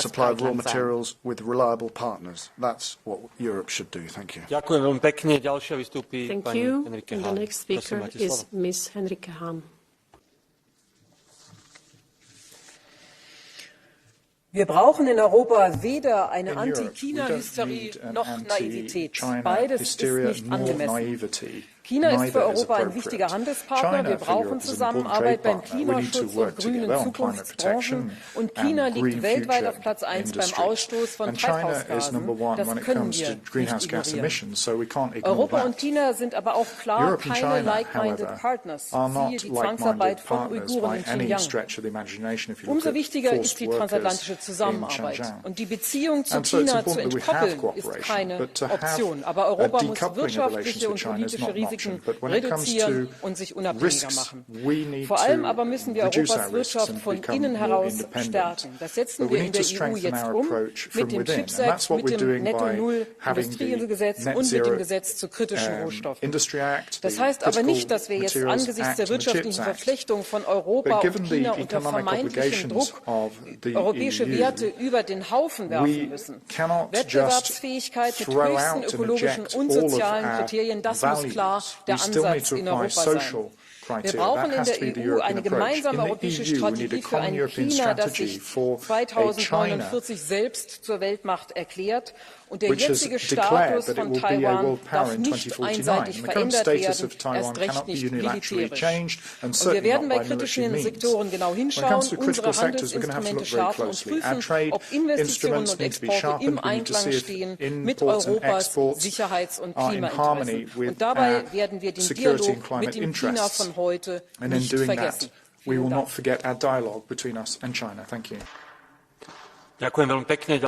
Thank you very much. And the next speaker is Mr. Carlo Fidanza. You have the floor. Grazie Presidente, Alto rappresentante, vicepresidente. C'è la fila a Pechino per incontrare il presidente Xi Jinping. Dopo il cancelliere Scholz, il premier Sanchez, i nostri presidenti Michel von der Leyen, dopo i ministri sauditi, iraniani, persino talebani. Negli ultimi giorni è toccato a due idoli della sinistra europea. Quello della sinistra radicale, il presidente brasiliano Lula, che ha ben chiarito da quale parte sta in questo nuovo bipolarismo tra democrazie occidentali e autocrazie. E quello della sinistra liberal europeista, il presidente Macron, quest'ultimo per recuperare un po' di consenso in patria, recitando la parte del nuovo De Gaulle, ha pensato bene di dividere l'Occidente, dividere l'Europa che oggi ha il suo fianco est, così esposto all'espansionismo russo, abbandonare Taiwan proprio mentre la Cina si fa più aggressiva e infine predicare l'autonomia strategica dimenticando che sono proprio le folli politiche ultraambientaliste dell'UE che Macron sostiene con entusiasmo a condannarci a una sempre maggiore dipendenza dalla Cina comunista. To ever greater dependence on communist China, and that is not a consistent strategy. Thank you. Thank you very much. The next speaker is Mr. Joachim Kuss. Vielen Dank, Herr Präsident, Herr Borrell. Thank you, President, Mr. Werte Kollegen, Borrell. während wir uns darauf konzentrieren, eine gemeinsame Strategie zu finden, wie wir mit China umgehen und arbeiten können, wirft einer der stärksten Repräsentanten der EU, zumindest nach Ansicht der meisten hier im Hause, Sand ins Getriebe, indem er die EU als Vasall der USA bezeichnet. throwing sand into the gearbox. Ihm geht es, dass sich I'm die talking EU about zu sehr in die President Macron Außenpolitik Chinas here. und in den Konflikt Taiwan einmische. State Und says lieber that Kollege perhaps Weber, Europe is getting too nicht nur involved die in the AfD, conflict auch Ratspräsident Michel und between viele China andere and haben Taiwan. dem französischen And Präsidenten Mr. zugestimmt. Weber, but Ihr Bashing der falschen Seite greift Mr. zu Weber, kurz. others have Wie also bereits agreed Salomo with sagte, what verurteilen Mr. ist Macron leicht, has said. aber verstehen ist weit besser. Werte Criticizing Kollegen, was is easy, lernen but wir it's aus den better Ereignissen to der vergangenen understand. Woche? Colleagues, what can we Wenn learn wir out of the glauben, events of wir recent könnten weeks? China If we öffentlich believe kritisieren und that we diktieren, can was es criticize zu tun China hat, dann zeigt openly uns and China dictate eben what it's going to do, die well, rote I think it's Karte, pretty clear beziehungsweise that that's die not going to Tür be possible. zum Ausgang. Das China Ergebnis has ist shown us gleich null. that. The result Dagegen wird Macron is auf einem roten absolutely Teppich nothing. und mit einer Militärparade begrüßt Macron, und however, kommt was mit welcomed einer with a Menge red von unterschriebenen carpet Verträgen and zurück. came home Frau von der with a Leyen, series of kein roter Teppich, fat contracts. keine Militärparade, President von der Leyen, keine no red carpet, Pressekonferenz no mit military Xi. parade, no Dies ist press die conference politische with Realität der President Xi. Beziehungen That zwischen is der EU the und political China. reality when it Werte comes to Kollegen, relations machen wir uns between doch the EU ehrlich. and China. China Colleagues, sieht let's be uns honest als about verlängerten this. Arm der China USA sees und us solange sich as die Mitgliedstaaten an der EU extended branch nicht of the emanzipieren, United States. da wird sich an dieser Bewertung Until we nichts can ändern. emancipate Da wird jede ourselves from that Diskussion über situation, die Beziehungen that won't change. oder Strategien And zwischen then der any EU und China discussions on ergebnislos relations or sein strategies bzw. with or scheitern. vis-à-vis Und das, liebe China Kollegen, will das will doch simply keiner lead to von uns. nothing. Vielen Dank. That's something that none of us can want, colleagues. Thank you. Ďakujem veľmi pekne a ďalší vystúpi pán Thank you Mick very Wallace. much. Prosím, The máte next slovo. speaker is Mr. Mick Wallace. Mr. Burrell, if the EU should have a coherent strategy for the EU-China relations, it should not originate in Brussels. We just had the embarrassing spectacle of the Commission President speaking ahead of a major diplomatic visit to China and slinging accusations at a Chinese government that have scant connection to reality. The remarks were so bizarre and contradictory, it was difficult to decipher who their intended audience was. The fact is that some EU countries have good relations, trade and otherwise, with China, and other EU countries are less enthusiastic. There's a Washington-led campaign to counter China's economic influence in the world. So we see US talking points about internal repression and assertive behaviour abroad being parroted by EU representatives, while the US has no problem growing its trade and investment with China year on year.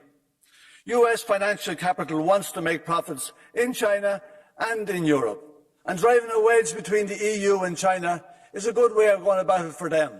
And very sadly, there's people in Brussels who appear to be helping them to do it. Ďakujem veľmi pekne. Ďalší vystúpi pán Nicola Bay. Prosím, máte slovo. Thank you. The next speaker is Mr. Nicola Bay. Quel échec, quelle humiliation pour Emmanuel Macron qui a réussi le tour de force à la fois de ne rien obtenir de Pékin et dans le même temps de froisser nos alliés les plus proches.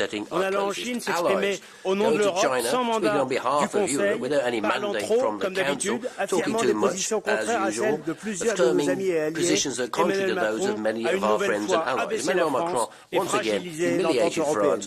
C'est d'autant plus honteux qu'il n'y avait là aucun courage politique. Il est allé dire aux Chinois exactement ce qu'ils avaient envie d'entendre. Macron prétendait ne pas être le suiveur de Washington, il s'est finalement montré soumis à Pékin. Et pourtant, si les Européens ont un intérêt commun à l'égard de la Chine, c'est de la traiter pour ce qu'elle est. Un partenaire commercial, certes, mais pas toujours loyal, loin s'en faut, et surtout un rival systémique à l'égard duquel il faut limiter évidemment notre dépendance. La Chine et les États-Unis protègent leurs intérêts. Nous en avons, nous aussi, Français et Européens, dans cette région du globe. Il est temps d'arrêter la naïveté et la faiblesse face à ceux qui en abusent, tellement heureux et bénéficiaires de notre docilité. Ďakujem veľmi pekne. Ďalší vystúpi pán Christoph Hansen. Vielen Dank, Herr Präsident. Die Herren Vizepräsidenten, eine kohärente EU-Strategie in unseren Beziehungen mit China. Ja, die brauchen wir und daher müssen wir mit einer Stimme sprechen. Frau Präsidentin von der Leyen hat einen härteren Kurs gegenüber einem aggressiver Auftritt in China skizziert. Das ist meiner Meinung nach der richtige Weg. Und diesen Weg müssen wir gemeinsam mit denen beschreiten, die unsere Werte auch teilen. Das Auftreten von Emmanuel Macron allerdings ist kontraproduktiv. Wenn die Absicht war, Good Cop, Bad Cop mit den Chinesen zu spielen, dann ist dies mit der Honig- und Maul-Strategie à la Sauce Macronaise gänzlich in die Hose gegangen. Bei der Taiwan-Frage bin ich auch bei Frau von der Leyen und Manfred Weber und nicht bei Macron. Einer blühenden liberalen Demokratie zur Seite zu stehen, ist nicht im Sinne der Amerikaner. Nein, das ist eines der Kerninteressen Europas.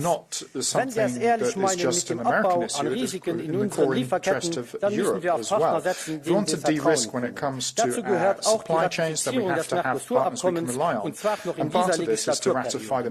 Denn die wirtschaftliche Situation in Argentinien erlaubt es uns nicht zu warten, falls wir den Chinesen nicht noch einmal den Vortritt lassen wollen. Und das freut mich zu hören, dass auch Herr Lambert das erkannt zu haben. Denn nur so werden wir die angestrebte nachhaltige Wende schaffen und nur so können wir die nötige europäische Souveränität auch richtig fördern.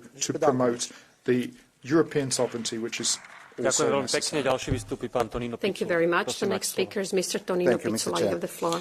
The key question today is, what is our common position on China?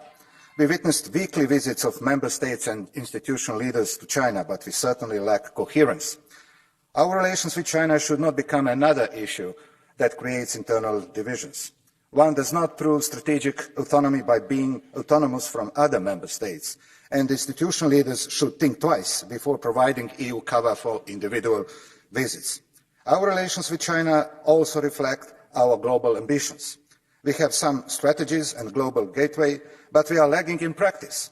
We are #1 world donor, but China is a #1 trading partner for 120 countries worldwide.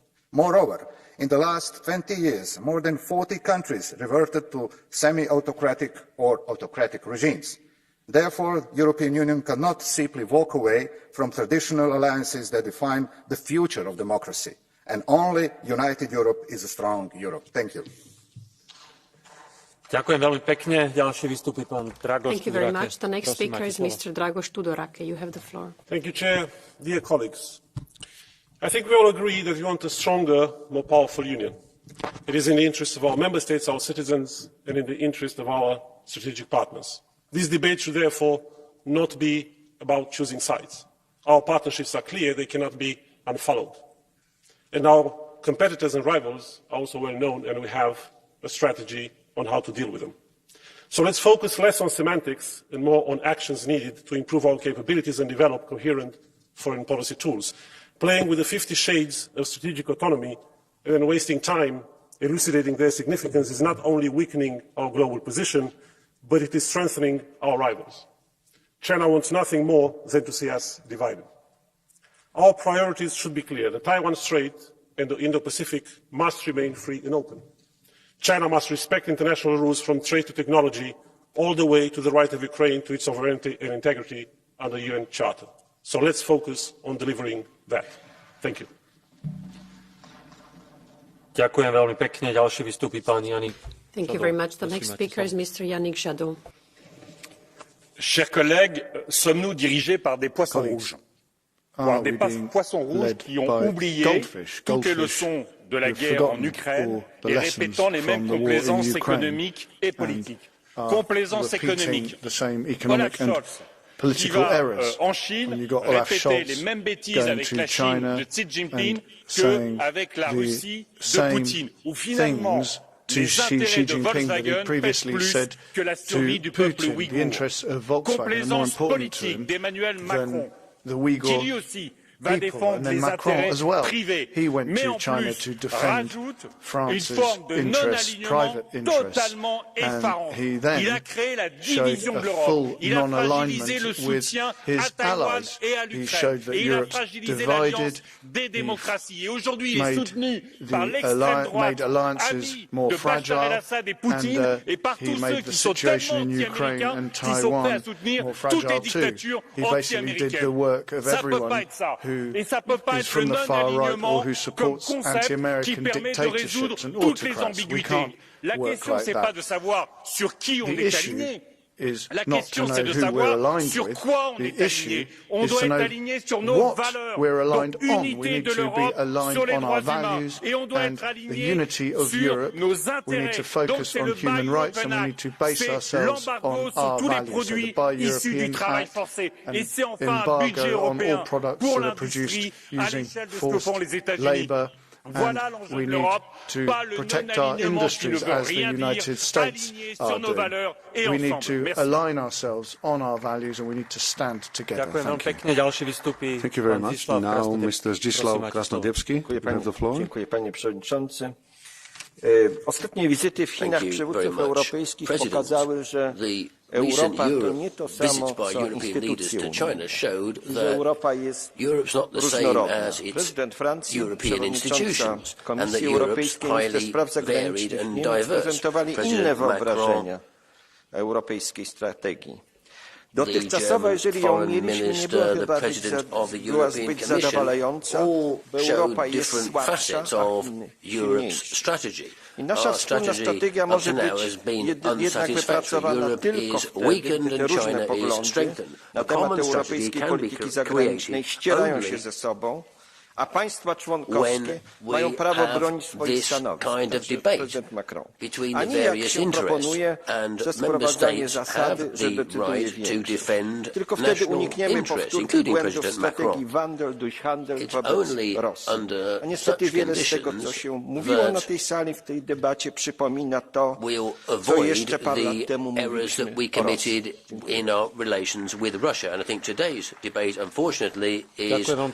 Rosji. Pan Jean Lacapelle, prosím, máte slovo. Quand la Chine s'éveillera, le monde tremblera, a pu dire Napoléon. La Chine s'est éveillée, le monde tremble. Emmanuel Macron puis Ursula von der Leyen sont tous les deux allés tenter d'amadouer le président chinois et n'ont décidé que des humiliations. Inutile de s'attarder sur Macron dont la parole n'a aucune valeur et qui dit seulement ce que son auditoire du jour veut entendre. Mais l'Union européenne tout entière n'a aucune cohérence vis-à-vis de la Chine. Je ne prendrai qu'un seul exemple, et des plus emblématiques, celui de la voiture électrique. La fin de la vente de véhicules thermiques en 2035 donne en pratique les clés de notre destin énergétique industriel à la Chine, puisqu'elle a le quasi-monopole de l'extraction des métaux nécessaires aux batteries électriques et de plus une avance considérable en matière de voitures électriques compétitives. Voilà ce qu'est la stratégie européenne, suicider notre industrie automobile en faveur de la Chine. Et c'est un exemple entre mille. La politique mondialiste de délocalisation que vous avez suivie depuis 50 ans vous a conduit à confier notre destin à la Chine. Dans une rupture avec cette politique, vous en resterez prisonniers. Je vous remercie.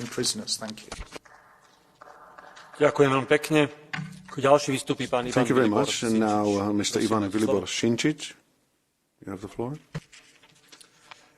Hvala vam kolege. Upravo sada svjedočimo stvaranju multipolarnog svijeta. On je neizbježan. Recimo nešto o viziji te budućnosti.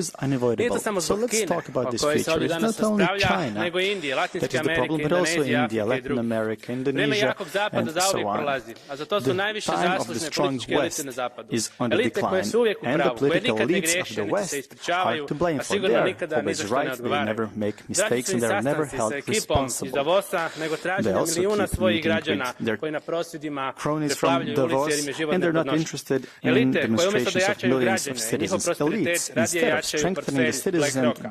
Takve elite dovode do toga da će udio Zapada u stanovništvu, ekonomiji, ali i u političkom utjecaju biti cijena onoga što je bio. Najviše tu gubi, a tek će izgubiti upravo Europa. Ako se nastave sadašnje politike, Europa će se pretvoriti u sirotinju koju nitko više ne poštuje niti išta pita, a njena privreda u muzej industrijske baštine. Multipolaran svijet je za manje zemlje poput Hrvatske dobar, jer će imati više izbora i prostora za rad. Ako neće biti razumijevanja na jednom mjestu, bit će na nekom drugom mjestu. Nema više pritica i ucjenjivanja. Hrvatska će moći iskoristiti poslovne prilike u Aziji i Africi koje ranije nije mogla jer su smetile nekima na zapadu. Vrijeme je za novo doba. not do in the past. It is time for a new age. Ďakujem veľmi pekne. Ďalší vystupí pán Siegfried Mureșan. Prosím, máte slovo. Thank you very much. Now Siegfried Mureșan, you have the floor. Thank you, Mr. President, High Representative, Executive Vice Presidents. 4 points from my side on China. Firstly, reduce dependencies on China. We saw with regards to the Russian Federation, any dependency on an undemocratic, on an autocratic regime can be a vulnerability to the European Union. It is a significant risk to the European Union, particularly in times of crisis. We should learn from this. We should invest in research, innovation, use our single market, modernize our digital single market, make sure that our companies become even more competitive on the global scale so that we are as less dependent on China as possible. First point. Second point, economically, China is a significant partner to us. We are a significant partner to them. We are the largest export market for Chinese products, so we should work and insist on reciprocity. Improve access to the Chinese market for European companies. Make sure that conditions for European companies in China are being improved and unfair practices are being terminated. Thirdly, values. Values are important to us. We should not compromise on values. A selfie with a communist Chinese leader should not be a goal for the European Union or for any politician coming from the European Union when visiting China. China will not respect us if we are weak. Our objective needs to be to improve our position towards China, speak up on human rights, also when it is difficult. And fourthly, the relation with the United States and other allies. We need to give a clear message. The alliances that we are members of, the alliances of the free world, are important to the European Union. So are our allies. We are sticking together. The objective of China is to have the upper hand in relations to the European Union. We have to avoid this. Thank you very much. Ďakujem veľmi pekne. Ďalší vystupí pán Thank you. The next speaker is Mr. Bernd Lange. You have the floor. Dankeschön, Herr Präsident, Herr Kommissar, Herr Thank you, President, Commissioner, High Wenn Representative. wir uns die kohärente Strategie angucken, dann glaube ich, sollten wir Theaterdonner lassen, sondern unsere Interessen definieren. Und das sind nämlich 4 Punkte, denn erstens zu gucken, wo ist eigentlich der Handel mit China in einer Situation, die kritisch ist. 95% sind unkritisch, 5% sind kritisch. Da müssen wir unsere Möglichkeiten, zum Beispiel Rohstoffe selbst zu verarbeiten, stärken. Zweitens, wir haben Verteidigungsmittel, um unsere Interessen durchzusetzen. Im letzten Jahr geschaffen Anti-Coercion-Instrument, IPI, Foreign Subsidies. In the face of coercion? Well, yes, we have the Foreign Subsidies Act, etc. So we have the legislation in place. Then thirdly, we need cooperation in those areas which are of particular interest to us, such as, for example, the reduction in CO2 emissions and the CO2 price. We need China involved in that. And then a fourth point, we need to work closely with reliable partners because we are in competition with China, so we need more bilateral trade agreements. And I think that would help us to defend our interests as well. Thank you very much. Thank you very much. Next speaker is Nicola Danti. You have the floor. Signor Presidente, signor Thank you, Mr. President, High Representative, Vice President. 3 key words to try to define a China strategy in 1 minute. First of all, competitiveness. China is a significant economic competitor. In this sense, strategic autonomy is a key element to avoid us being in an inferior position. But to achieve it, we need to start to play our role in the world all over again, starting with a partnership with Africa and ratifying the Mercosur Treaty, abandoning political myopia of the last few years and strengthening our links with the South American continent. Secondly, cooperation. The huge Chinese market is a huge, extraordinary opportunity for our companies, just as we are for them. Thirdly, rules. Clear rules on intellectual property, on security and user privacy, as well as institutions, which will safeguard European investments in China. 3 words which are just a beginning, a start of a clear message we need to send out from this House. Any hostile acts against Taiwan or direct or indirect support to Putin's regime won't be tolerated and will have extreme consequences on the economic front as well. Ďakujem veľmi pekne. Ďalšia vystúpi pani Markéta Gregorová. The next speaker is Ms. Markéta Gregorová. You have the floor. Dear colleagues, China is a big country and you are small countries, and that is a fact. That's what China's foreign minister said in 2010. And because individually we are 27 proud but small countries, formats like 14+1 and flashy state visits of national presidents are playing right in the hands of Beijing. And if the Commission President or High Representative are coming along but are clearly playing side role, I wonder if this benefits us Europeans at all, and how much it harms our Taiwanese allies or Uyghur friends. Increasing international tension is forcing us to become serious about European foreign policy.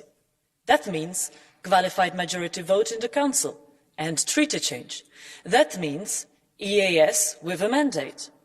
That means that we can discuss content, hopefully, next time, and not how disunited we stand globally at the moment. Thank you. Ďakujem veľmi pekne. Ako ďalší vystúpi pán Adam Bielan. Mr. President, dear Commissioner, EU-China relations have deteriorated rapidly over the past years, leading to a more realist approach focusing on sharper economic competition and systemic rivalry. In view of the latest developments, including the COVID-19 pandemic, sanctions for human rights violations, and China's actions against selected member states, the EU should enhance its resilience, diversify markets and secure supply chains. Moving forward, we should work towards a more balanced and sustainable approach to our relations with China, based on strategic priorities. In this regard, I believe there is an opportunity to cooperate on a positive agenda, such as on cooperation in biodiversity, sustainable development and climate change. These engagements should be on equal terms and based on the principle of reciprocity. While China remains a competitor, partner and systemic rival, the EU must strive to reduce its dependency on China while simultaneously engage in constructive dialogue. Thank you. Ďakujem veľmi pekne. Ako ďalšia vystúpi pani Clara Ponsati-Obiols. Thanks, President. When we talk about China and human rights, we talk about individual and collective freedoms. We talk about repression of minorities, as the case of the Uyghurs, and the right of self-determination, as it is in Taiwan. But Europe will not get respect until we first do our own homework. Europe has a choice. It can act like a big Switzerland or be a bad copy of China. We can be a union grounded on communities based on self-determination, where prosperity is fueled by diversity, ingenuity and freedom.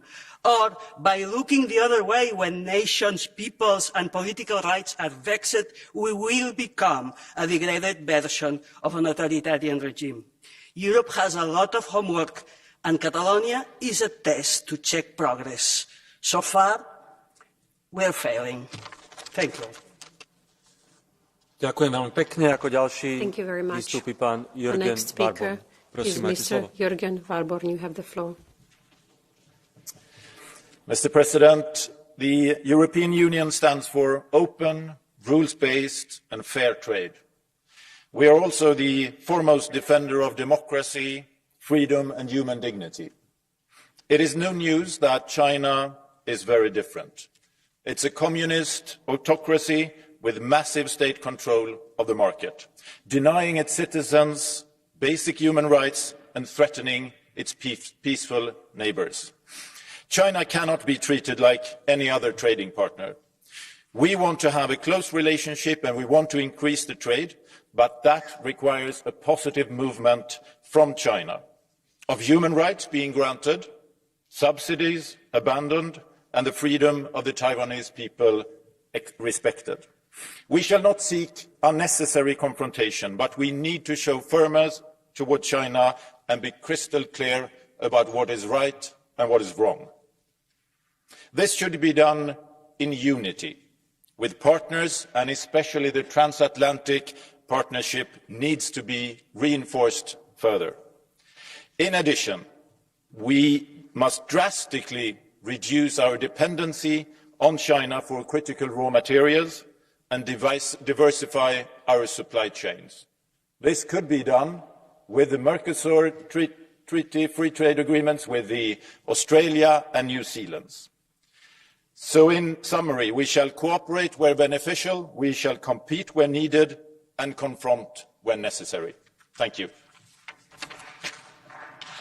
Ďakujem veľmi pekne. Ako ďalšia Thank you very vystúpi much. pani Inma The next Rodríguez speaker Pinheiro. is Miss Prosím, Inma máte Rodríguez slovo. Pinheiro. You have the floor.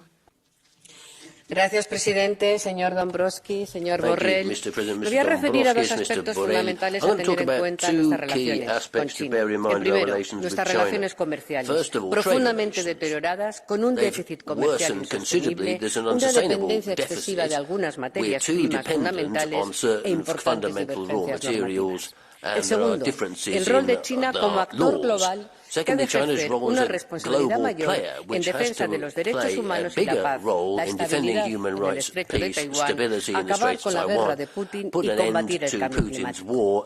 La Unión necesita implementar una autonomía estratégica abierta para alcanzar unas relaciones más equilibradas, recíprocas, basadas en la competencia leal y en defensa de nuestros propios intereses. Por ello valoro positivamente los nuevos instrumentos de defensa comercial y materias primas críticas, pero creo necesario, señor Dombrovskis, desarrollar un mecanismo de control de inversiones extranjeras salientes de la Unión Europea. También es fundamental la unidad, la coherencia y la coordinación de nuestras relaciones con Pekín. Por ello, creo que es fundamental esa coordinación bajo la responsabilidad de a quien le compete. Nuestro alto representante, we make sure that the High Representative, I congratulate him on his work, should be in charge of that. Thank you. Ďakujem veľmi pekne. Ako ďalšia vystúpi pani Thank you very Karin much. Karlsbro. The next speaker is Prosím, Miss máte slovo. Karin Karlsbro. You have the floor. President, Commissioner, the Council, colleagues. This debate has been very much anticipated, especially since President von der Leyen and President Macron's recent visit to China. This is not the first time the EU appears divided on matters of foreign policy. Who is the spokesperson for the EU? Is it Borrell, Michel, von der Leyen, Macron, or is it Schulz? This underlines the need for a renewed and coherent EU-China strategy. The EU must continue to be the voice for those who cannot speak for themselves in China. And there should be no doubt, absolutely no doubt, that Europe stands with Taiwan. We can't be afraid of aligning strategy with our democratic allies. As democracies, we must stand together, always. Thank you. Ďakujem veľmi pekne. Ako ďalší Thank you very vystúpi much. pán Bert-Jan The next Reusen. speaker is Mr. Bert-Jan Prosím, máte Reusen. You have the floor. Dank u wel, voorzitter. Meneer de hoge vertegenwoordiger, geachte commissaris, beste collega's. Dat China een dictatuur is waar mensenrechten massaal worden geschonden, is natuurlijk al langer bekend. Ondertussen wordt de situatie in China er bepaald niet beter op. En we merken dat ook in Europa. China intimideert en bedreigt journalisten, gaat zich te buiten aan grootschalige spionageactiviteiten en wat te denken van de agressieve houding van China ten opzichte van Taiwan. Het domste wat we nu kunnen doen is onszelf als westerse wereld tegen elkaar laten uitspelen. Helaas stapte president Macron wel in deze valkuil door afstand te nemen van de VS in zaken Taiwan. Heel onverstandig. Transatlantische samenwerking is juist broodnodig, maar ook investeringen om onze afhankelijkheid van China te verminderen, evenals heldere afspraken over bescherming van onze vitale infrastructuur. Tot besluit een concrete vraag aan de commissaris. Wanneer reist de nieuwe EU-gezant voor de godsdienstvrijheid af naar Peking? Hij zal daar voldoende te bespreken hebben. Dank u wel. They'll have a lot to talk about.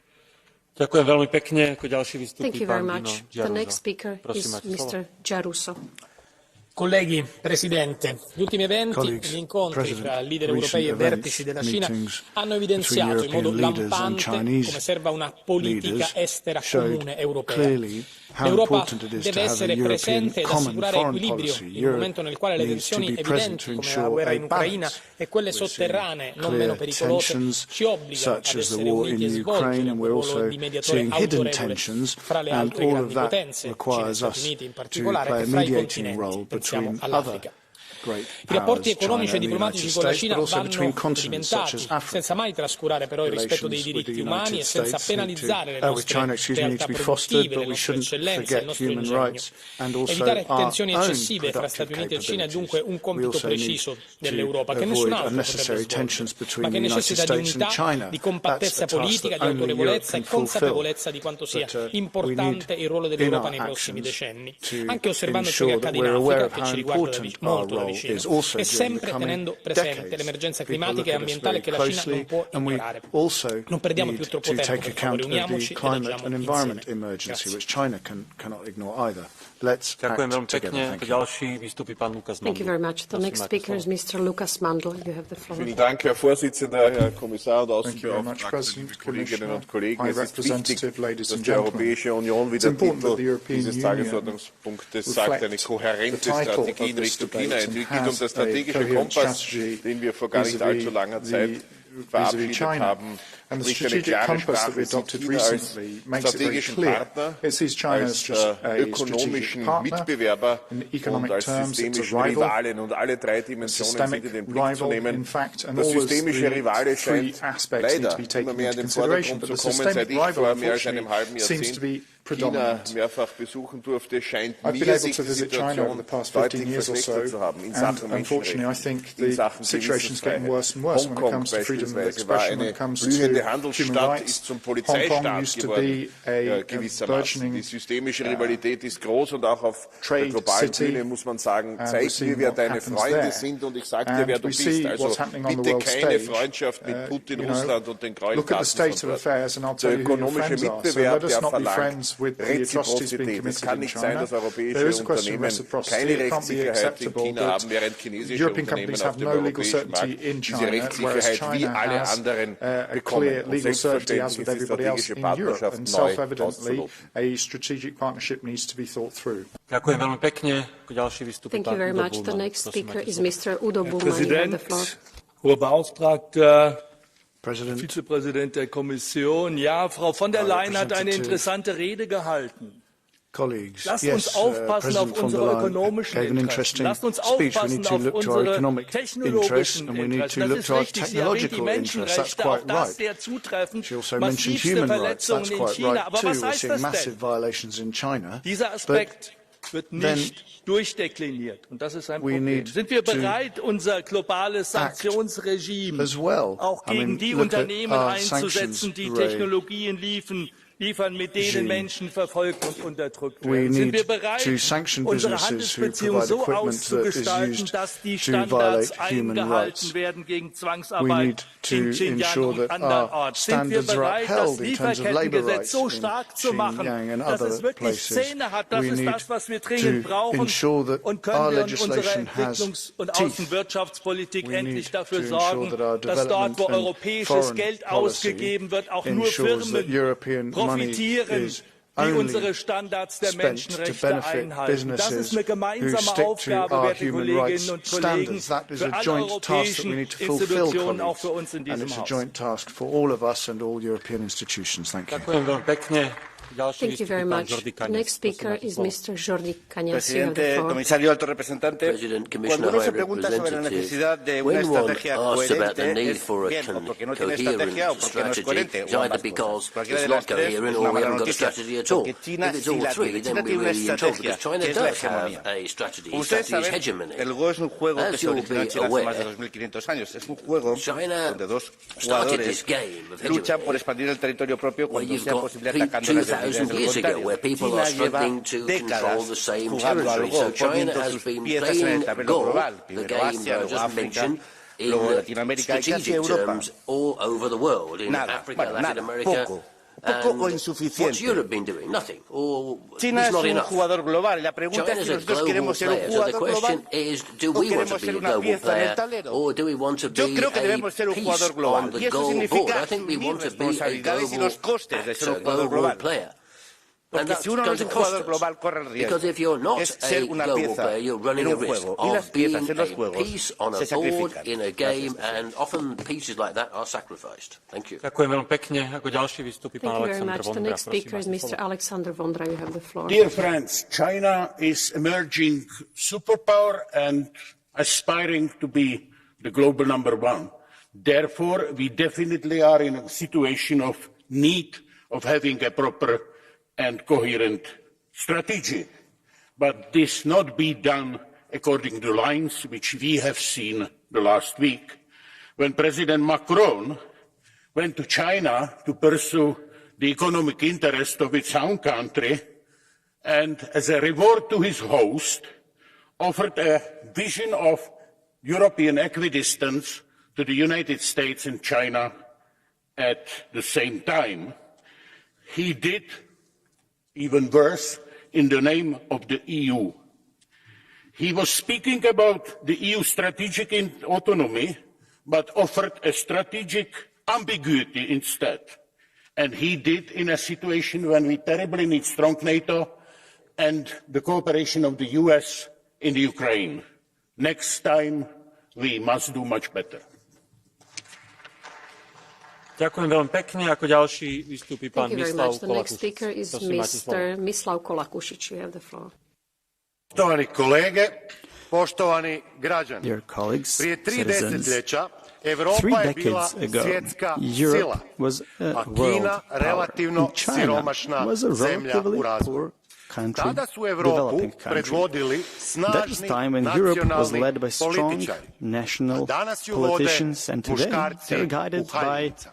men wearing Danas je dresses. Kina svjetska Today, ekonomska i vojna China supersila, is a world and a economic EU je superpower, potpuno and the irelevantna na EU karti is a svijeta, completely osim irrelevant kao player on the world turistička map, apart destinacija. as a tourist destination. Today, Europska unija the forsira European Union proizvodnju is električnih forcing automobila. production of electric 95% cars. litija, 95% bez of kojeg se lithium, ne mogu without proizvoditi which električni electric automobili, cars cannot be proizvodi se produced, danas u is Kini. produced today in Kad China. nakon Rusije sada uvedemo i Kini sankcije, When we dakle, impose sanctions obustavit ćemo to China after potpuno Russia, will proizvodnju completely automobila u halt Europskoj the uniji. production of To je electric ono cars kuda in the idemo. EU. So Da this is potpuno the route propadnemo. we are taking. Ne, hvala. No, thank you. Ďakujem veľmi pekne. Ako ďalší vystúpi pán Francisco José Millán Mon. The next speaker is Mr. Francisco Millán Mon. You have the floor. Gracias, presidente. China es una gran potencia, clave en el mundo de hoy. China Un país is a que la great Unión power, Europea it's no puede crucial in the ignorar world today, and y it's a cuya country that the cooperación es European Union imprescindible cannot también para ignore. afrontar retos Its globales. cooperation is crucial to deal Debemos with global corregir el challenges. gravísimo desequilibrio en We nuestras need relaciones to comerciales correct the y massive nuestra imbalances in excesiva our trade dependencia relations, en los productos chinos and en we need to determinados ensure we ámbitos. have less Nos hace dependency on vulnerables. Chinese products Pienso en in materias some críticas, areas. That como makes por us ejemplo el vulnerable. litio. Queremos Lithium, seguir for siendo una example, potencia en la producción de critical vehículos, materials. también eléctricos, That's y crucial depender for the production of absolutamente del electric litio chino. vehicles, for example. Hemos de Depending on diversificar nuestros Chinese lithium is a aprovisionamientos problem. para We need evitar to una diversify absoluta our dependencia de supplies China. to avoid Hay que full reducir dependency riesgos. on Pienso, China. por ejemplo, We en el need to litio reduce de Chile. risks.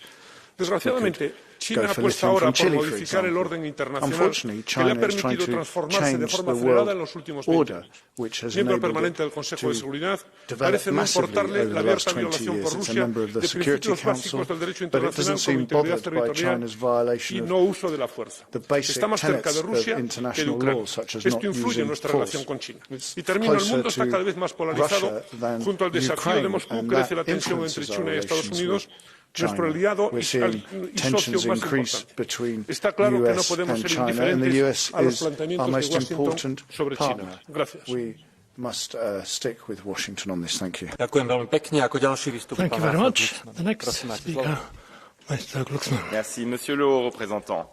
Le Parti communiste chinois parque les Ouïghours dans des camps de concentration. L'Assemblée nationale française dénonce un génocide. Et ce Parlement aussi. Mais apparemment, cela ne compte pas. Le régime de Xi Jinping réprime les Hongkongais et les Tibétains, attaque et menace la démocratie taïwanaise, déploie des bureaux de police secrets dans nos propres villes et lance des cyberattaques contre nos institutions et nos infrastructures. Mais apparemment, cela ne compte pas. Cela ne compte pas aux yeux d'un président français qui reproduit à Pékin les mêmes erreurs que nous avons commises à Beijing and made the same mistakes that were made in Moscow.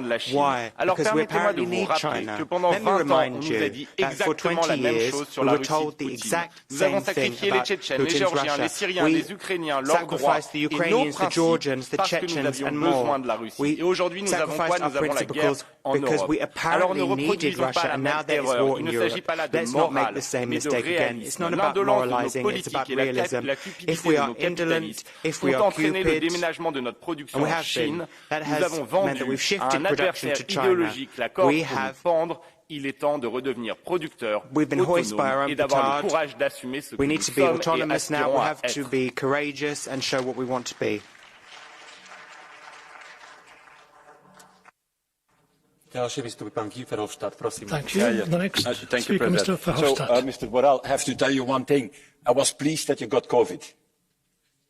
I was pleased that you got COVID a few days ago, and that you didn't go to China, because it only adds more cacophony to the positions of Europe on China. So very well that you stay at home.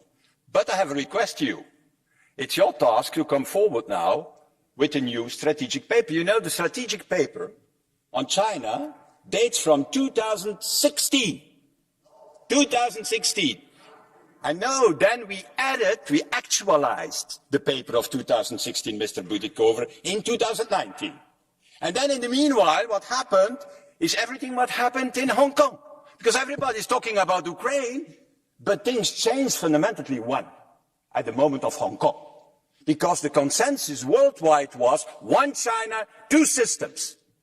And if China doesn't accept any more two systems, why we should accept one China? Is the one or the other? So my plea to you is to come forward the fastest as possible in the 3 months from coming with a new communication strategy paper on China, sending it to the Council, sending it to the European Parliament, and to define this new strategy. The fastest as possible. That is what we need to do.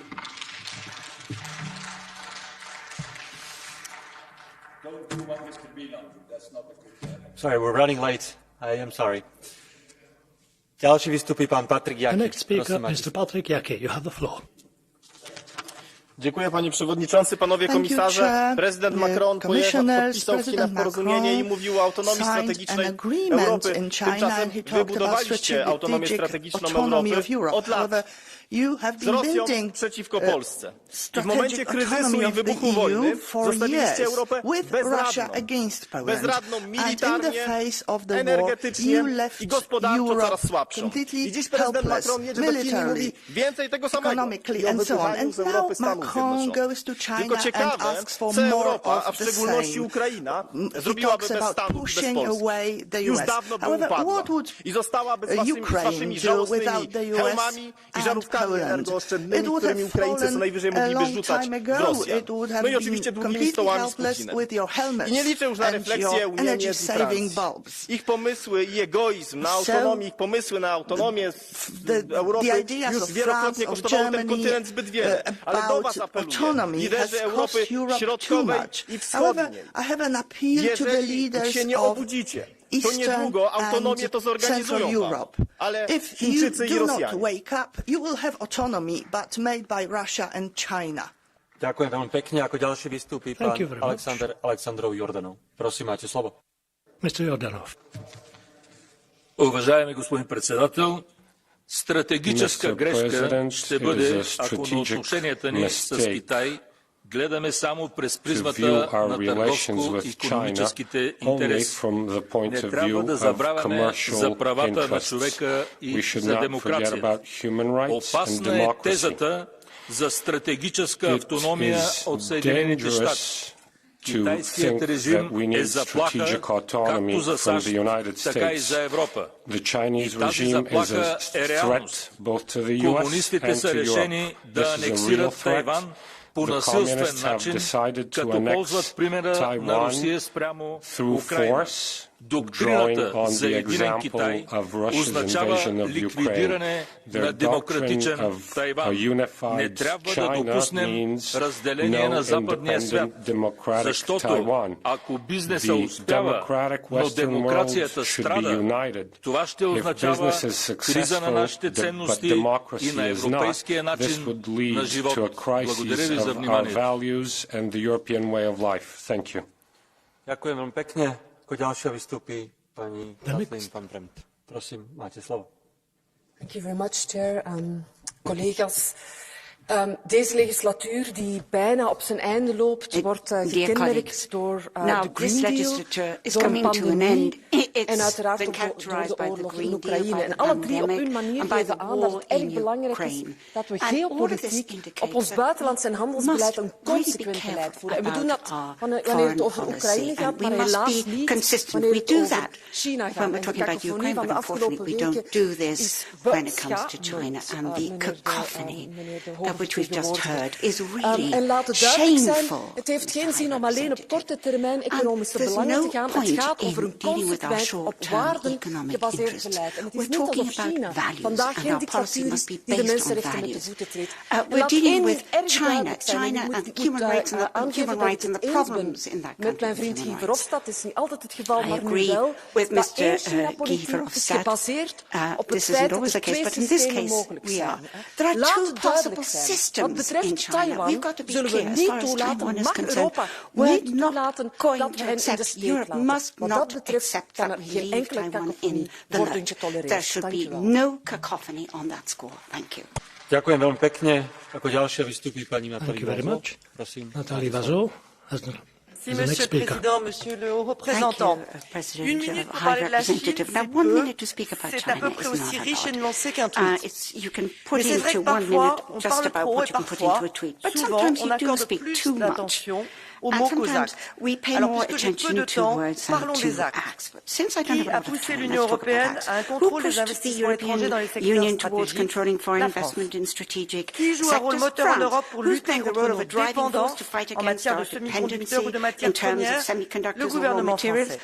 Quel est le seul chef d'État européen à s'être rendu à Pékin accompagné de la présidente de la Commission, dont je salue la justesse des propos, Emmanuel Macron? Quel navire européen croisait dans le détroit de Taïwan pendant que la marine chinoise effectuait des manœuvres aussi inutiles que provoquantes, une frégate française, le Prairial?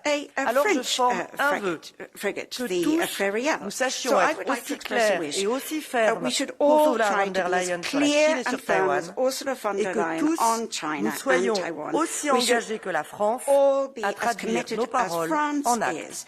And ensure that we translate our words into actual action. Ďalšia vystúpi pani Želiana Zovko.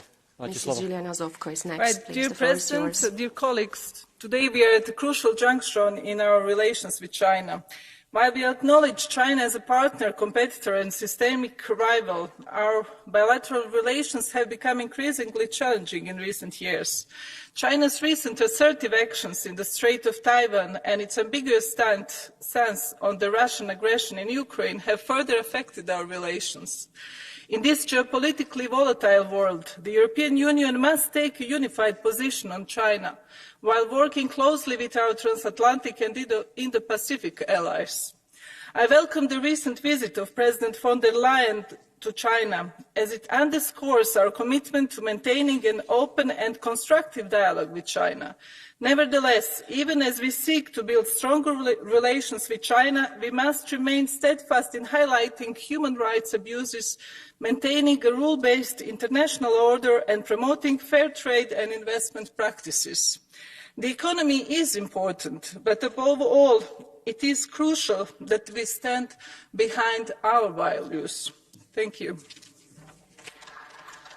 Ďakujem veľmi pekne. Ako ďalší vystúpi pán René Repasi.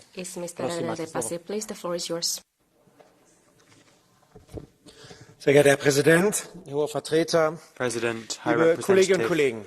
colleagues. Es ist im Prinzip einfach, eine It should kohärente be Strategie für die simple, easy to have EU-China-Beziehungen a zu haben. coherent strategy for Erstens ist es EU-China wichtig, relations. dass wir unsere strategische Autonomie, was auch immer wir im Because Detail darunter we verstehen want to mögen, have strategic selbst autonomy, eigenständig whatever that festlegen, means. ohne uns von den Interessen unserer Partner oder And we Nichtpartner have leiten zu strategic lassen. autonomy, Das and we're bedeutet, not dass wir led unsere by our Handelsbeziehungen partners diversifizieren or our müssen, rivals. nicht So we have to erpressbar zu sein. Durch diversify niemanden. our Eine harte trading Lehre, partners die wir aus so dem that we're russischen not Angriffskrieg victims of ziehen müssen. coercion. And Eine that was a andere hard Lehre zweitens lesson ist, we've dass learned die EU from Russia. The niemals second neutral sein lesson kann und is that darf, the EU can mit einer never Stimme and should sprechen never muss, be wenn es zu einer neutral. It must kriegerischen speak with one Auseinandersetzung voice oder deren if there Androhung is kommt.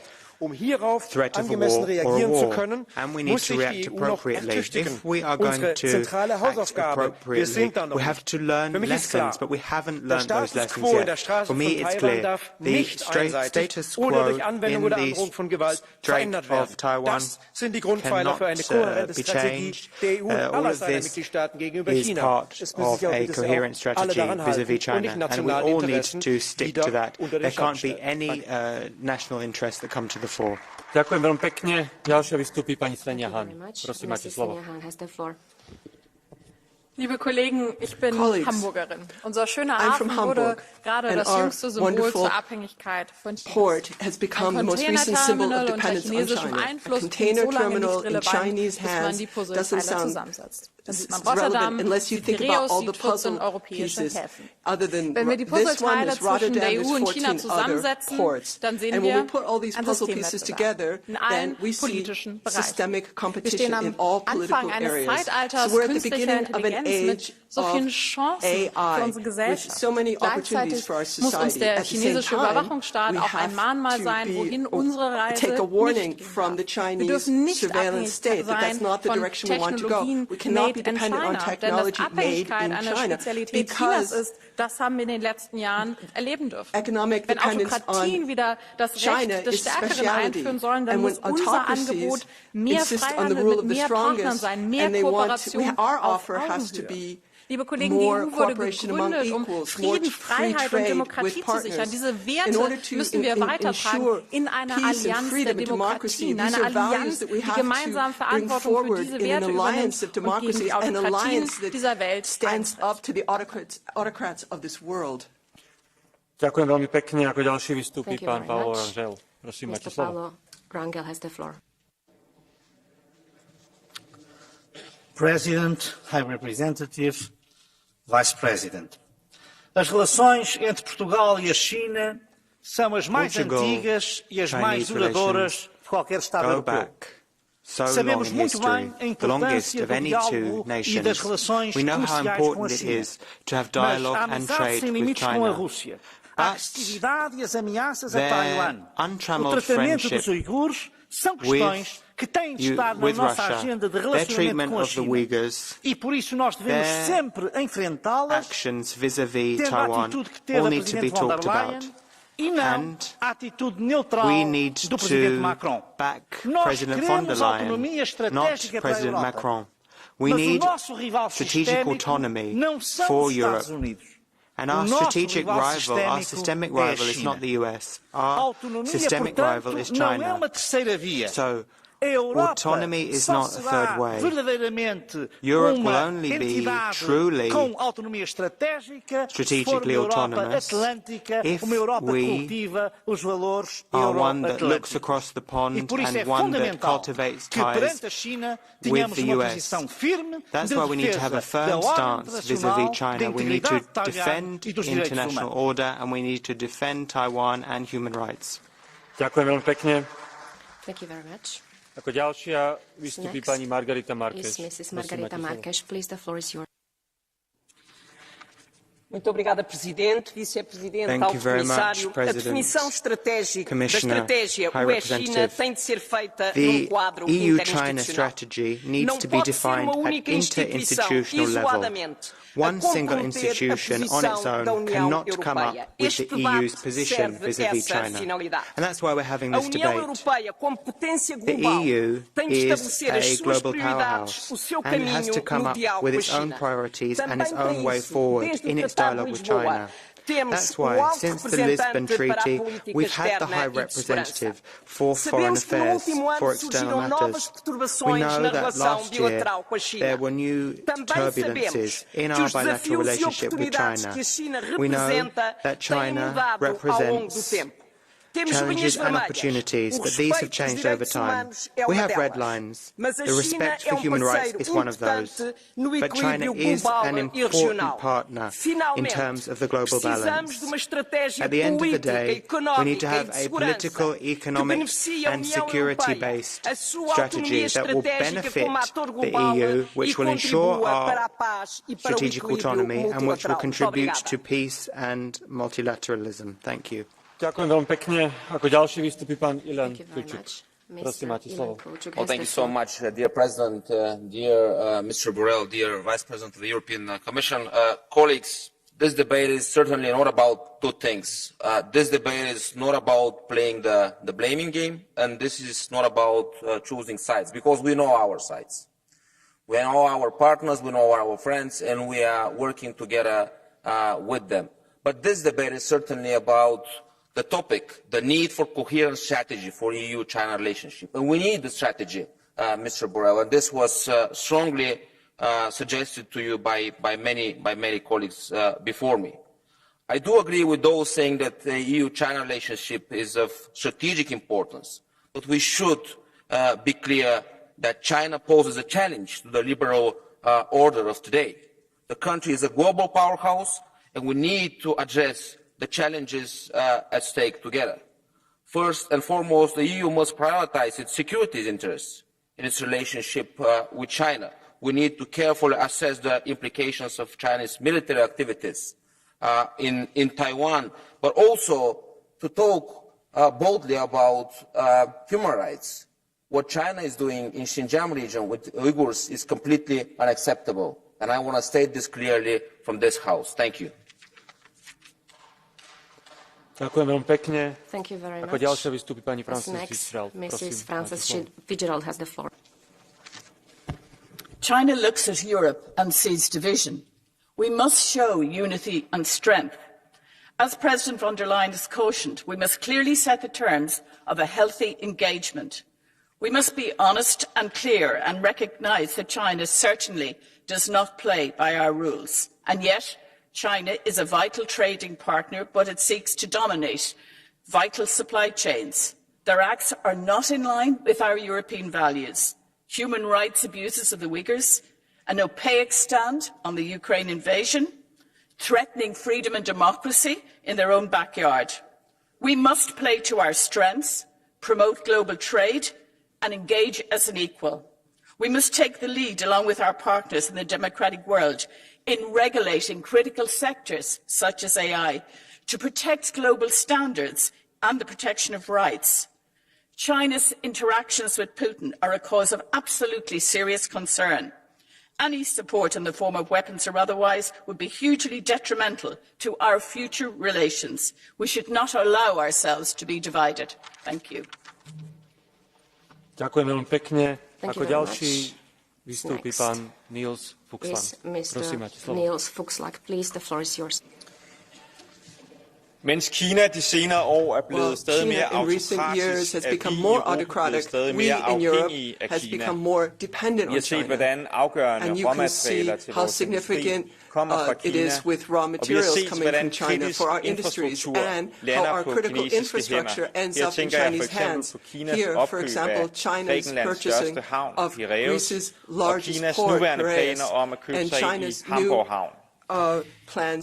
Tiden er kommet til at stoppe den udvikling. Nok må være nok. Jeg har to forslag. For det første skal vi i EU vedtage en fælles definition af, hvad der tæller som kritisk infrastruktur, og give hinanden håndslag på, at det sælger vi ikke til fremmede magter.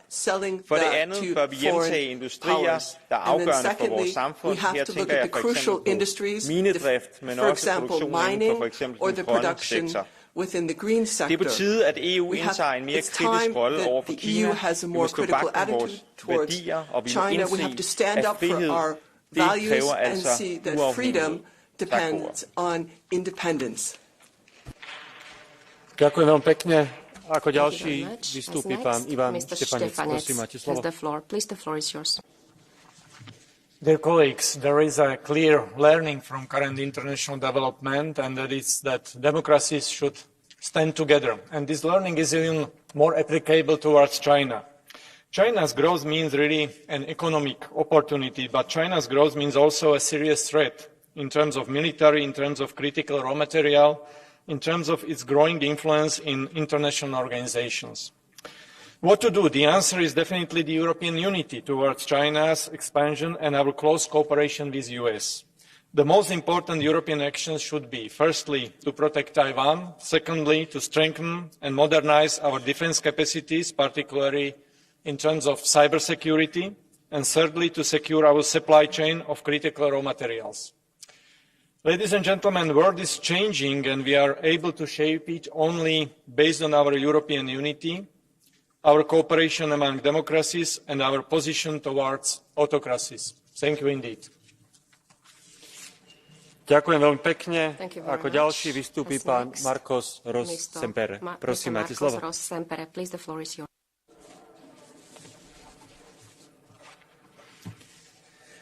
Comisario, alto representante, ¿qué lecciones nos ha enseñado esta legislatura?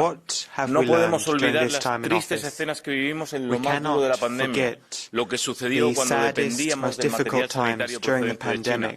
Lo estamos viviendo ahora con la crisis energética que atravesamos. China acumula y consume combustibles y provoca subidas de precio, mientras en Europa luchamos por aumentar nuestra independencia energética. La Unión Europea debe reforzar su papel como un actor geopolítico con voz propia. Y para conseguirlo debemos disminuir nuestra dependencia del exterior en materia tecnológica y de producción de determinados materiales. Aprendamos de las duras lecciones de esta legislatura. La Unión Europea tiene entidad para ser un actor geopolítico autónomo. Esto no significa eliminar las relaciones comerciales con China, sino equilibrarlas. Esto no significa que cada uno de los Estados miembros no tenga su papel, sino que hablemos con una sola voz, con coordinación, como ha dicho bien hoy el señor Borrell. Y por encima de todo, siendo conscientes de que la Unión Europea debe seguir siendo la referencia mundial de la democracia y el respeto a los derechos humanos. Muchas gracias. Ďakujem veľmi pekne. Ako ďalší vystúpi pán Peter van Dalen. Prosím, máte slovo. Voorzitter, in China worden talloze christenen en andere gelovigen many Christians and other religions are persecuted. The Uyghurs disappear into camps. There's illegal use of human organs. China just goes for raw materials no matter where they are, and China imports oil from Russia. So this is reason enough for European boycott against China. But unfortunately this is not feasible because in this House there are more followers of the merchants than the ministers in the church. Daarom moeten we het op een andere manier aanvliegen. Onder het motto, versterk elkaar, koop Europese waar.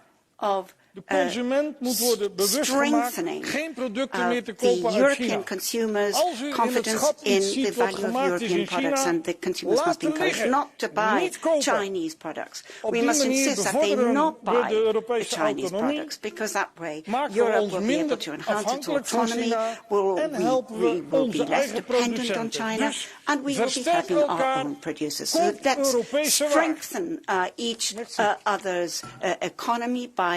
Buying European. Thank you.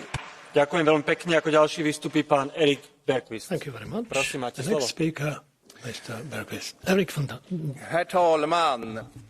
President, Den här veckan fattar parlamentet väldigt viktiga beslut is going to make very important decisions on the climate. The threat to the climate is global. EU och Kina är idag beroende av varandra they för are att dependent klara upon one another in order to meet this climate threat. Vi är beroende av handel och we are samarbete dependent för att on kunna trade and producera viktiga saker in som order to vindkraftverk, produce important batterier och solceller. Like wind turbines and solar panels. If we're going to meet this climate challenge, then we have to develop our cooperation. At the same time, we're much too dependent on China, especially with access to critical raw earths, where we have to find more other partners, more stable partners. So if we talk about climate, China has to be included in the work. However, when we do that, we have to strengthen our demands and insist on their improving human rights, better labor conditions, and the rights of the regions to have independence. Thank you. Ďakujem veľmi pekne.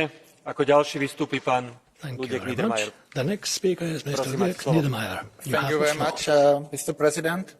Opening statement of High Representative and Commission President sum up well where is our relationship with China. It's not easy listening and nice one. We have unbalanced economic relationship. We are depending on China raw materials, technologies and products. There are concerns about security, especially in the case of Taiwan, and in the world of global politics, especially after Russian attack on Ukraine, we know that China is not playing on our favor. To correct current disequilibrium that was built over the decades by wrong policies, we need to act now, and anyway it will take many years to change it. To do it, we need a consistent, clear and transparent EU policy that is not undermined by short-term interest of some member states.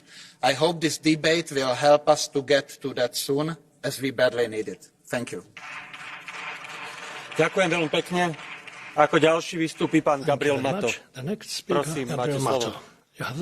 Gracias, presidente. Una estrategia integral de la Unión Europea respecto a China ha de estar necesariamente presidida por el realismo, el respeto mutuo, la reciprocidad y la transparencia. Nadie se esconde que las relaciones con China son muy complejas. Pero es un socio necesario para gestionar conjuntamente retos globales, un formidable competidor económico que debe observar las normas de la OMC y un rival sistémico político y estratégico.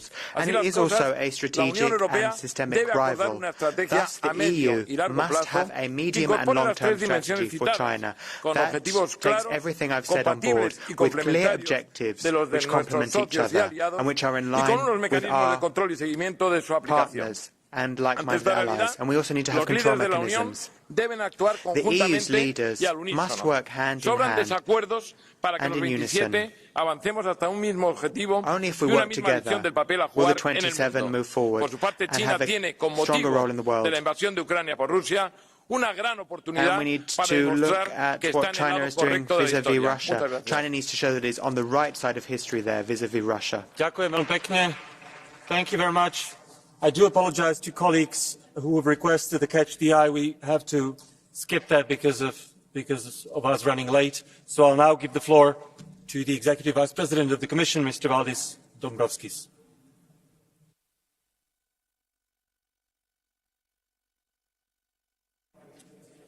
Mr. Chair, Honourable High Representative, Madam Minister, honourable members.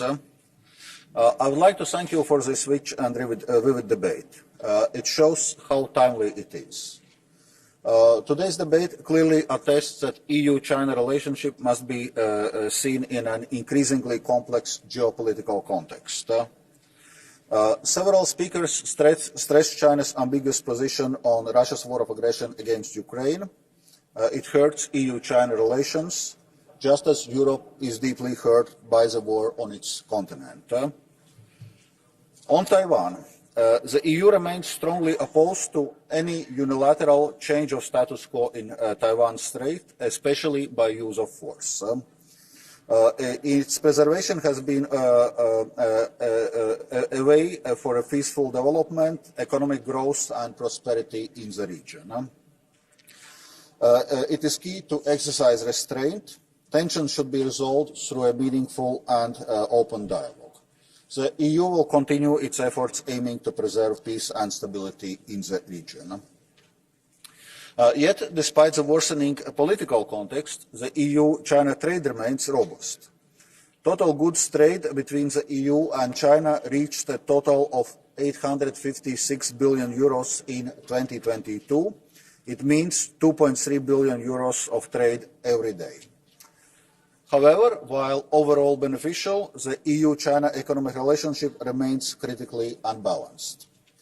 For instance, in 2022, the EU's bilateral trade deficit with China reached an unprecedented level, 396 billion euros. As President von der Leyen said, there is an urgent need to rebalance our relationship. We should seek more transparency, predictability and reciprocity. To achieve this goal, engagement with China will be key, including on trade irritants. The high-level dialogues on economy and trade, on environment and climate, and on digital are valuable platforms for the engagement. It is, of course, important that they produce concrete results. It is a matter of credibility. Finally, as the President emphasized today, the central part of our future China strategy must be economic de-risking. Going forward, the EU's objective is to avoid over-dependencies on China. For example, the EU should not overly depend on China for critical raw materials that are essential for the green and digital transition. It means diversifying sources of EU supplies, and this is very different from economic decoupling. The Commission will put forward a new economic security strategy in the coming months. Honourable members, to conclude, I fully agree with this House. To succeed our relationship with China, Europe must show a united stance. So I would like to thank honourable members of this Parliament for re-emphasising this major point today. Thank you. Ďakujem veľmi pekne. A na záver rozpravy vystúpi vysoký predstaviteľ, pán Josep Borrell. Prosím, máte slovo. Josep Borrell has the floor.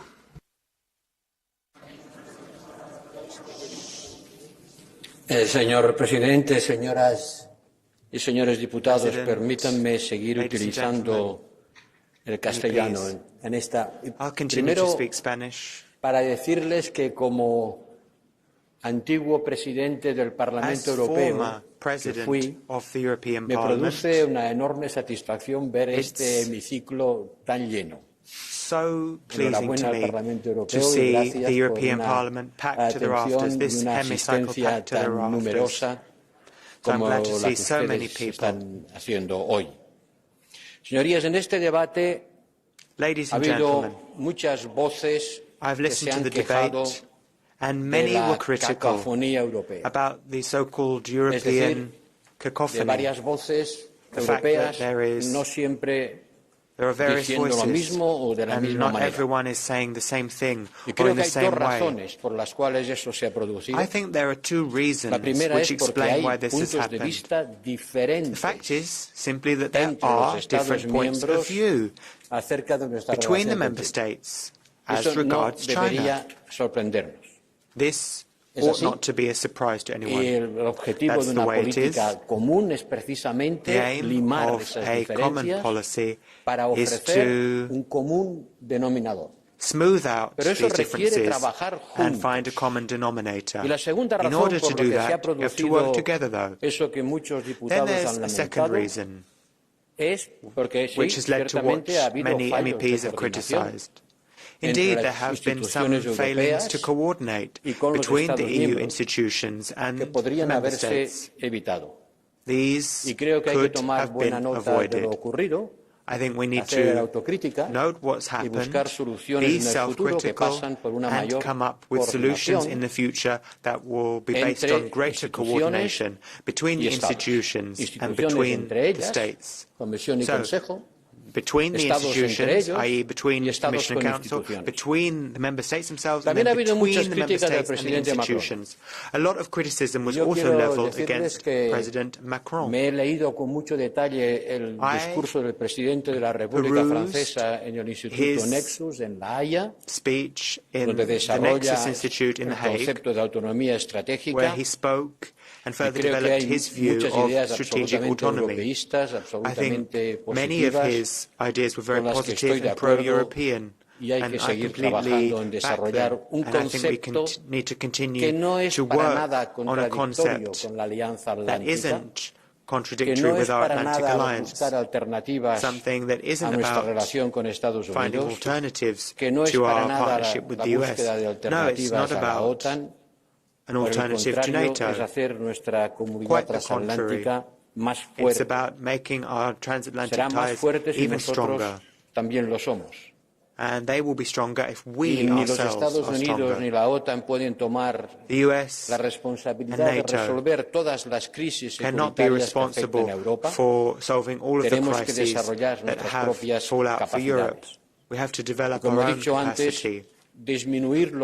As I said earlier, reducing risk is also tantamount to improving our autonomy.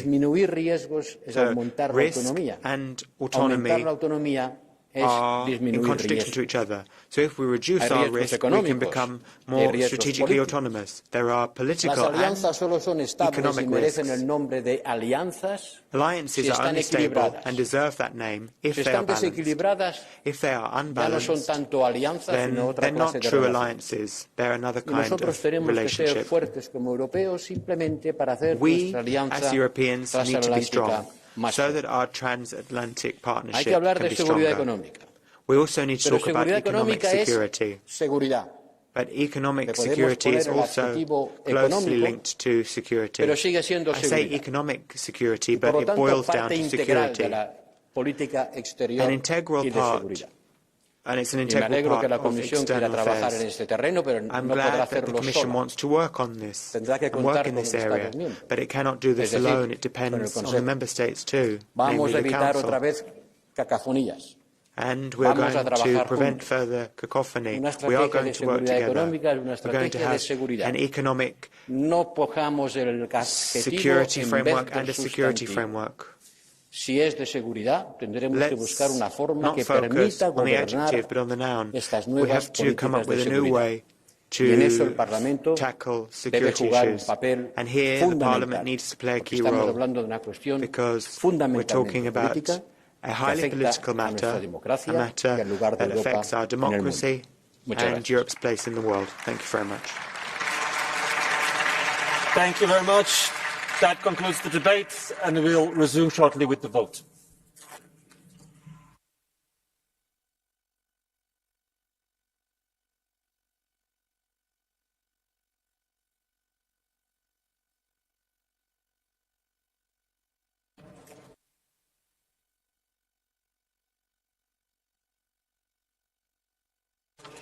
Good afternoon, dear colleagues. We'll move directly to the votes. We start with the report by Mr. Thijs Reuten on third countries whose nationals are subject to or exempt from a visa requirement, Kosovo. I have received no proposal to reject the Council's position and no amendments, and therefore the Council position has been approved and the proposed act has been adopted.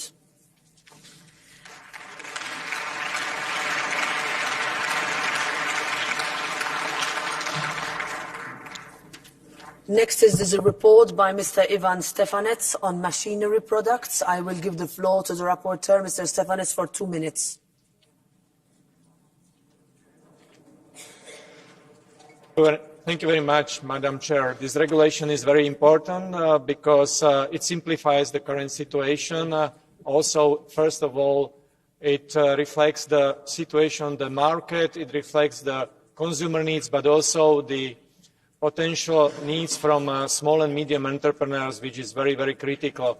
So I'm very happy that after a long trialogue, we came to the conclusion, because there were many technical trialogues, altogether 19 trialogues. I'm very thankful to all the colleagues and all the shadow rapporteurs for support, and I'd like to ask you, dear colleagues, for supporting this file, which is very important for our consumers and also entrepreneurs. Thank you.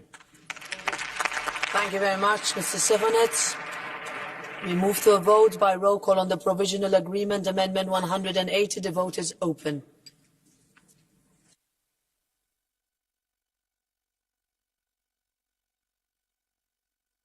Vote is closed.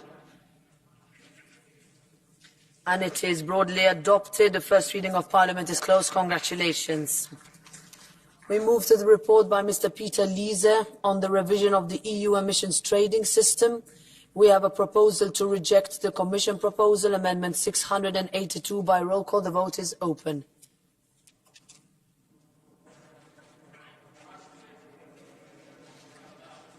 Vote is closed. And it is rejected. We therefore vote on the provisional agreement. Amendment 680 by roll call. Vote is open.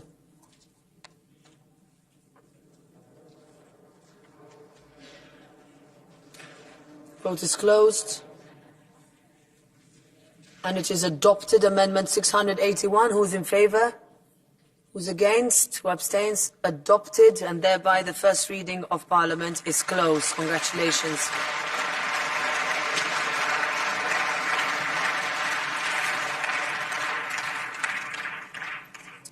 Move now to a report by Mr. Peter Liese on the monitoring, reporting and verification of greenhouse gas emissions from maritime transport. I have a proposal to reject the Commission proposal. Amendment 2 by roll call. Vote is open.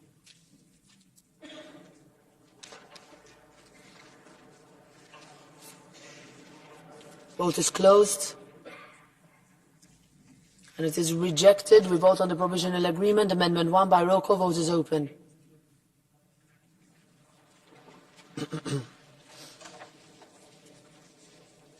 Vote is closed. And it is adopted, and thereby the first reading of Parliament is closed. We move next to the report by Mr. Mohammed Shaheen on the Carbon Border Adjustment Mechanism. Vote on the provisional agreement. Amendment 266 by roll call. The vote is open.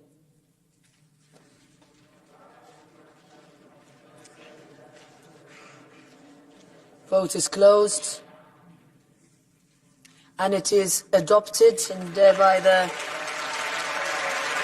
first reading of Parliament is closed. I give the floor to the Commissioner Kadri Simpson.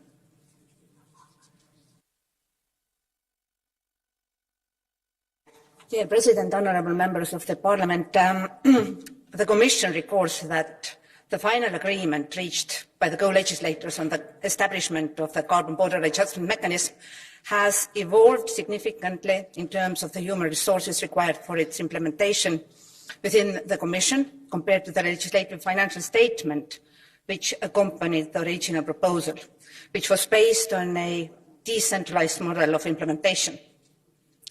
The additional Commission human resources required by the final agreement endorsed by the co-legislators will not allow the Commission to respect the principle of stable staffing and will require additional resources to be authorised by the European Parliament and the Council during the annual budget procedure, along with the related budgetary appropriations. Without any additional means, the options to finance the necessary administrative costs of CBAM cannot be easily found. Heading 7, European Public Administration of the Multiannual Financial Framework 2021-27 was built on the principle of stable staffing, and there is no margin to finance additional officials.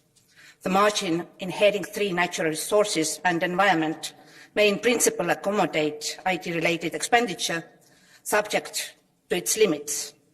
The reduced availabilities under the heading will limit the capacity of the EU budget to finance new political priorities. Thank you, Ms. Simpson. We will move now to the report by Mr. David Casa and Ms. Esther De Lange on the Social Climate Fund. We vote on the provisional agreement, Amendment 171. By roll call, the vote is open.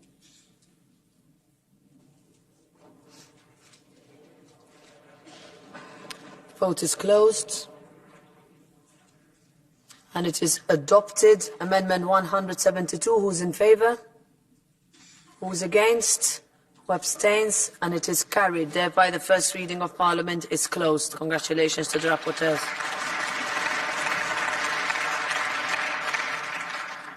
Move to the report by Ms. Sunsana Glavak on the revision of the EU emissions trading system for aviation. We vote on the provisional agreement, Amendment 96. By roll call, the vote is open.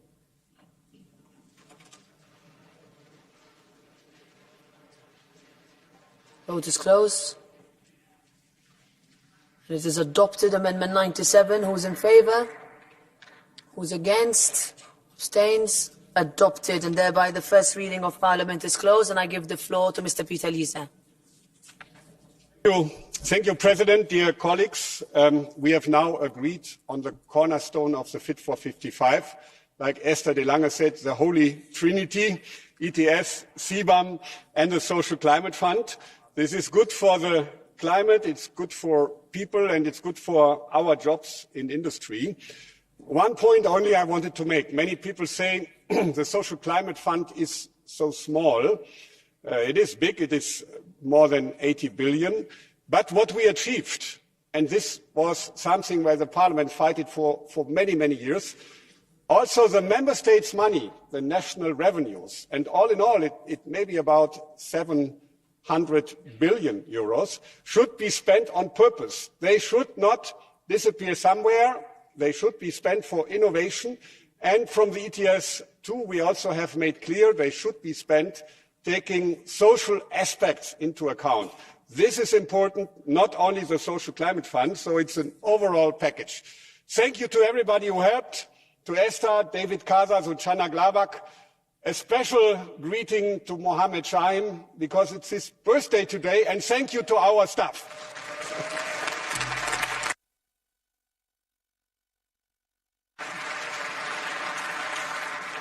Thank you very much. Happy birthday, Mr. Shahim. So we move to the report by Mr. Laurent Vince on institutional relations between the EU and the Council of Europe. We vote on Amendment 4. Who is in favour? Who is against? Who abstains? Rejected. Amendments 1 to 3. Who is in favour? Who is against? Who abstains? Adopted. So we vote on the resolution as a whole by roll call. The vote is open.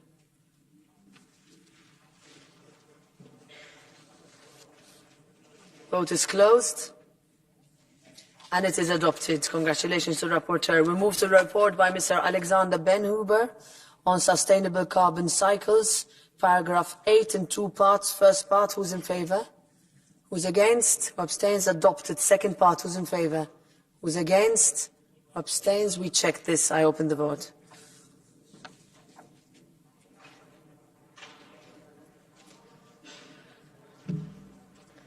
Vote is closed.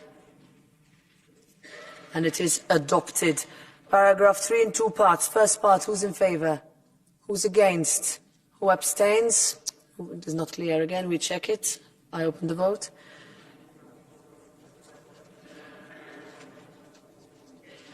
I close the vote. And it is adopted. Second part, who's in favour? Who's against? Who abstains? Adopted. Amendment 3, who's in favour?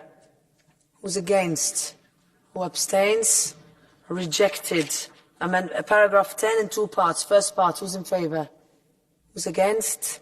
Who abstains? Adopted. Second part, who's in favour? Who's against? Who abstains? Let's check this as well. It's not clear. Vote is open. It is closed. It is adopted.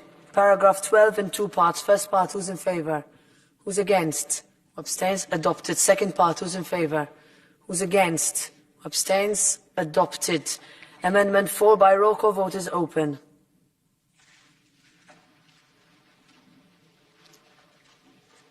Vote is closed. Adopted. Amendment 5. Who's in favour? Who's against? Who abstains? Not clear. We check. I open the vote.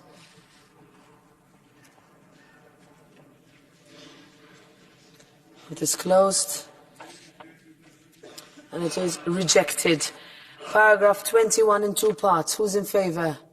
Who's against? Who abstains? Adopted. Second part. Who's in favour? Who's against? Who abstains? I'll open the vote to check.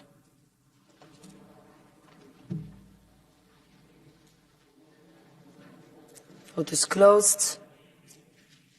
Adopted. Amendment 6 by roll call. Vote is open.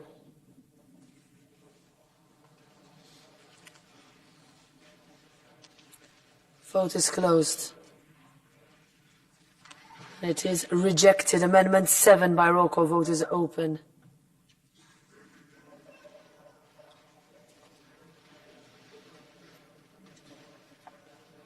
Vote is closed.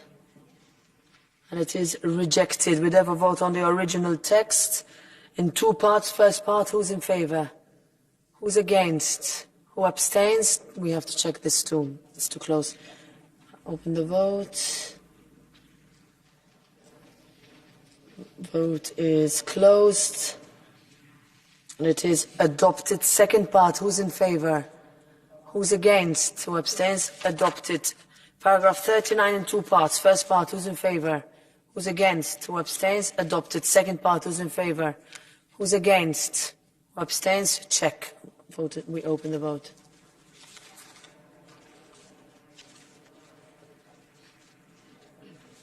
Vote is closed. It is adopted. Amendment 8, who's in favor? Who's against? Who abstains?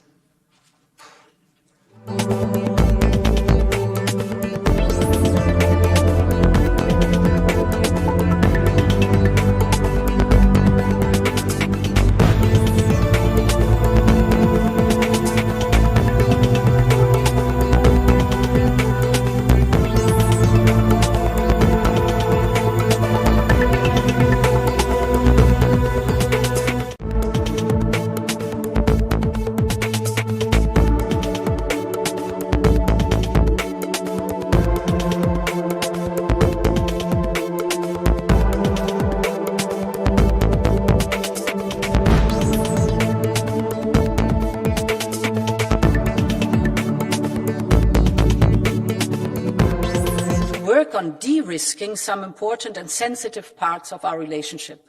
So de-risking, but who's against? Who abstains?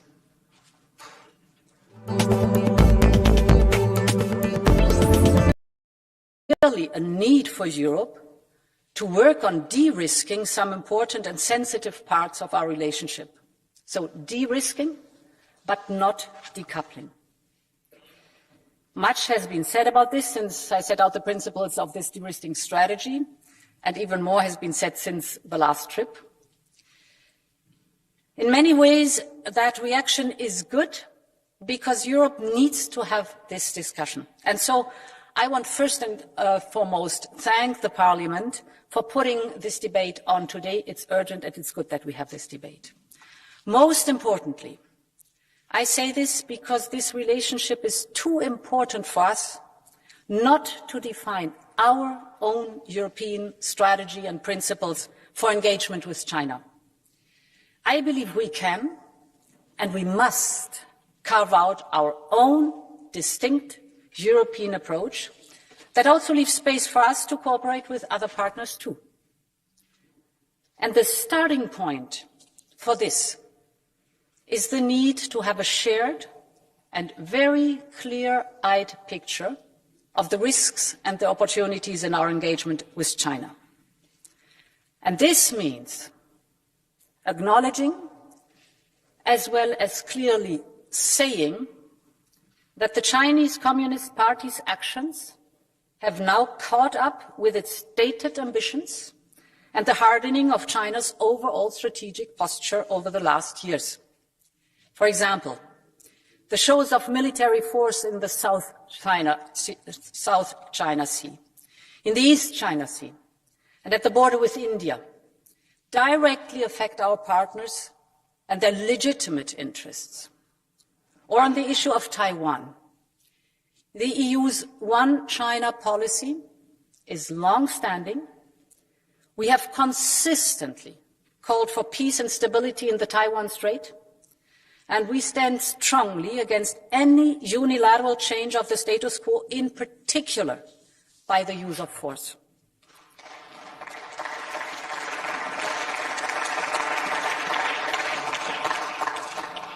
We must also never shy away from talking about the deeply concerning and grave human rights violations in Xinjiang. And just as China has been ramping up its military posture, it has also ramped up its policy of economic and trade coercion, as we've seen, from Lithuania to Australia, and the targeting of everything from pop bans to trade brands. We have also seen these tactics directed right here in the House of European Democracy. And I want to express my solidarity to those members of the European Parliament who have been unfairly sanctioned by the Chinese Communist Party just for calling out human rights violations. And all this is symptomatic for the fact that China has now turned the page on the era of reform and opening and is moving into a new era of security and control. I heard this in Beijing from many European companies who have witnessed firsthand this shift towards security and away from the logic of open markets and free trade. And to strengthen that security and control leverage, China is openly pursuing a policy of reducing its dependency on the world. That's completely okay, that's their right, but while increasing the world's dependency on itself. You know the examples, for example, whether it's on critical raw materials or the renewable energy, on emerging tech like artificial intelligence, quantum computing, or biotech. Honourable members, having this clear-eyed assessment of the Chinese Communist Party's actions and direction of travel, actually including its relations with Putin's Russia and its attitude towards the war in Ukraine, is a prerequisite for today's discussion. And it will allow us to develop an approach that is tailored to our economic and national security imperatives, one that we all can rally around, and one that is clearly understood in Europe, in the world, and crucially also in China itself. And this last point is one of the key reasons I felt it was important to make the trip to Beijing alongside President Macron. It was a chance to discuss with President Xi the shared challenges that we need to work on together, whether in our bilateral trading relation or on global issues like debt relief, climate change, and nuclear non-proliferation. But equally important, the trip was necessary to ensure that we are as honest and clear in our messaging in Beijing as we are in Brussels or here in Strasbourg.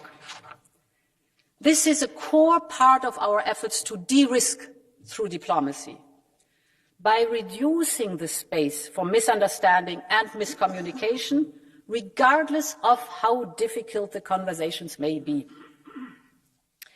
The point I made in Beijing is that we do not want to cut economic, societal, political, and scientific ties. We have many strong links, and China is a vital trading partner. Our trade represents some 2.3 billion euros a day. Most of our trade in goods and services remains mutually beneficial, but there is an urgent need to rebalance our relationship on the basis of transparency, predictability, and reciprocity. What we want is China to respect the level playing field when it comes to access for our companies to the Chinese market, to respect transparency about subsidies, to respect the intellectual property. And beyond this, we also know that there are some areas where trade and investment poses risks to our economic and national security, particularly in the context of China's explicit fusion of its military and commercial sectors. And this is why the central part of our future China strategy must be economic de-risking. There are 4 areas for us to work on, which I want very briefly to touch on. The first is taking a critical look at our own resilience and dependency and making our own economy and industry more competitive and more resilient. And this is the work we have been doing together. You know it. It began in the investment in the green and the digital through Next Generation EU, to the pillars of our industrial policy and the landmark acts, you know too. It's the CHIPS Act, it's the Critical Raw Materials Act, and it's the Net Zero Industry Act. And leaders signed up to it in Versailles during the French presidency. So now we must keep strengthening our resilience and sovereignty In key areas, you know them all, it's energy, it's health and pharmaceutical products, it's food security, but also, of course, when it comes to our defense capabilities. The second point is becoming bolder and better in using our existing trade defense instruments. We have given ourselves the right tools to deal with security concern and economic distortions. So we must be more assertive in using them when we need them. And I want to take this opportunity to thank the Parliament for its leadership in agreeing on the new anti-coercion instrument just a few weeks ago. The third element is the lead to look at where we need to work on new tools for some critical sectors. We need to ensure that our companies' capital, their expertise, their knowledge are not used to enhance the military and intelligence capabilities of those who also are our systemic rivals. That cannot be. So we have to look at where there are gaps in our toolbox, which allow the leakage of emerging and sensitive technologies through investments in other countries. And this is why we're currently reflecting on if and how Europe should develop an instrument on outbound investment for very small number but very sensitive technologies. This will form part of a new economic security strategy which the Commission will put forward in the coming months. The fourth principle is cooperation with partners, whether on economic security or on trade, whether with partners we are close to in the G7 or with those with whom we have looser ties, but some shared interests. This will be a core part of diversification and the strengthening of the resilience of our supply chains to reduce our own vulnerabilities. Honourable members, as the High Representative said, in 2019 the Commission and the EEAS collectively proposed a strategic update of our China policy. Since then, the world has changed enormously. China has changed, Europe has changed. And that's why our European strategy has to adapt too. A few weeks ago, when I gave my speech on China, I said a strong European China policy relies on strong coordination between member states and EU institutions and on the willingness to avoid a divide and conquer tactics that we know we may face. We have already in the recent days and weeks seen those tactics in action. And it is now time for Europe to move to action too. Now is the time to demonstrate our collective will. It is time to jointly define what success looks like and to show that unity, that makes us so strong. And in this sense, I say, long live Europe. Thank you.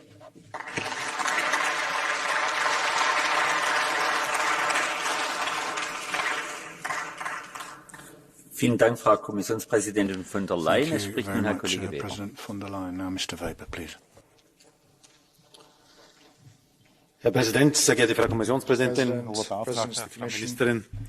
Der Umgang mit China ist die zentrale geopolitische Frage unseres Jahrzehnts, unseres Jahrhunderts. Und ich habe bei der Vorbereitung bin ich über ein Zitat von Napoleon gestolpert, der sagte: Lasst China schlafen, denn wenn es erwacht, wird es die Welt erschüttern. Klar ist, China schläft nicht mehr. China erwacht. In den vergangenen Jahrzehnten hat China versucht, wirtschaftlich aufzuwachsen. Jetzt reicht China Wirtschaftswachstum nicht mehr.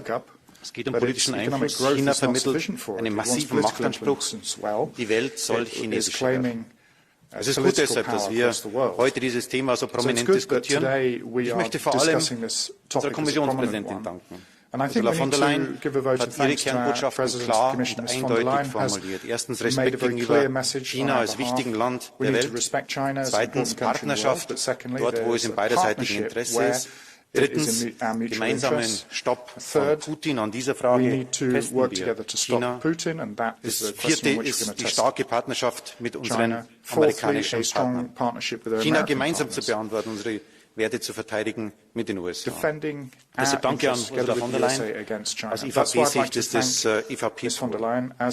Das zweite Gesicht Europas hat Emmanuel Macron gezeigt. Nur Stunden nachdem Macron nach Europa zurückflog, startete Peking ein aggressives Militärmanöver, also den Angriffskrieg auf Taiwan, mit einer Armada an Kriegsschiffen sowie mit Boden- und Raketenangriffen auf taiwanesische Städte simulierte. Es geht um die Vorbereitung einer kriegerischen Annexion. Und die Taiwan-Frage ist kein abstraktes Problem, sondern es ist das Schicksal von 25 Millionen Menschen. Nicht Peking entscheidet über die Zukunft Taiwans, sondern die Menschen von Taiwan entscheiden über die Zukunft. In diese militärische Atmosphäre hinein sagt Macron, ich zitiere, Europa darf nicht in den Konflikt zwischen Taiwan und China hineingezogen werden. Ich muss deutlich sagen, für mich war diese Aussage ein Schock, weil erstens Taiwan für Europas Wirtschaft, der hohe Beauftragte hat es ausgeführt, elementar ist. 90% unserer hochwertigen Halbleiter Semiconductors werden produziert in Taiwan.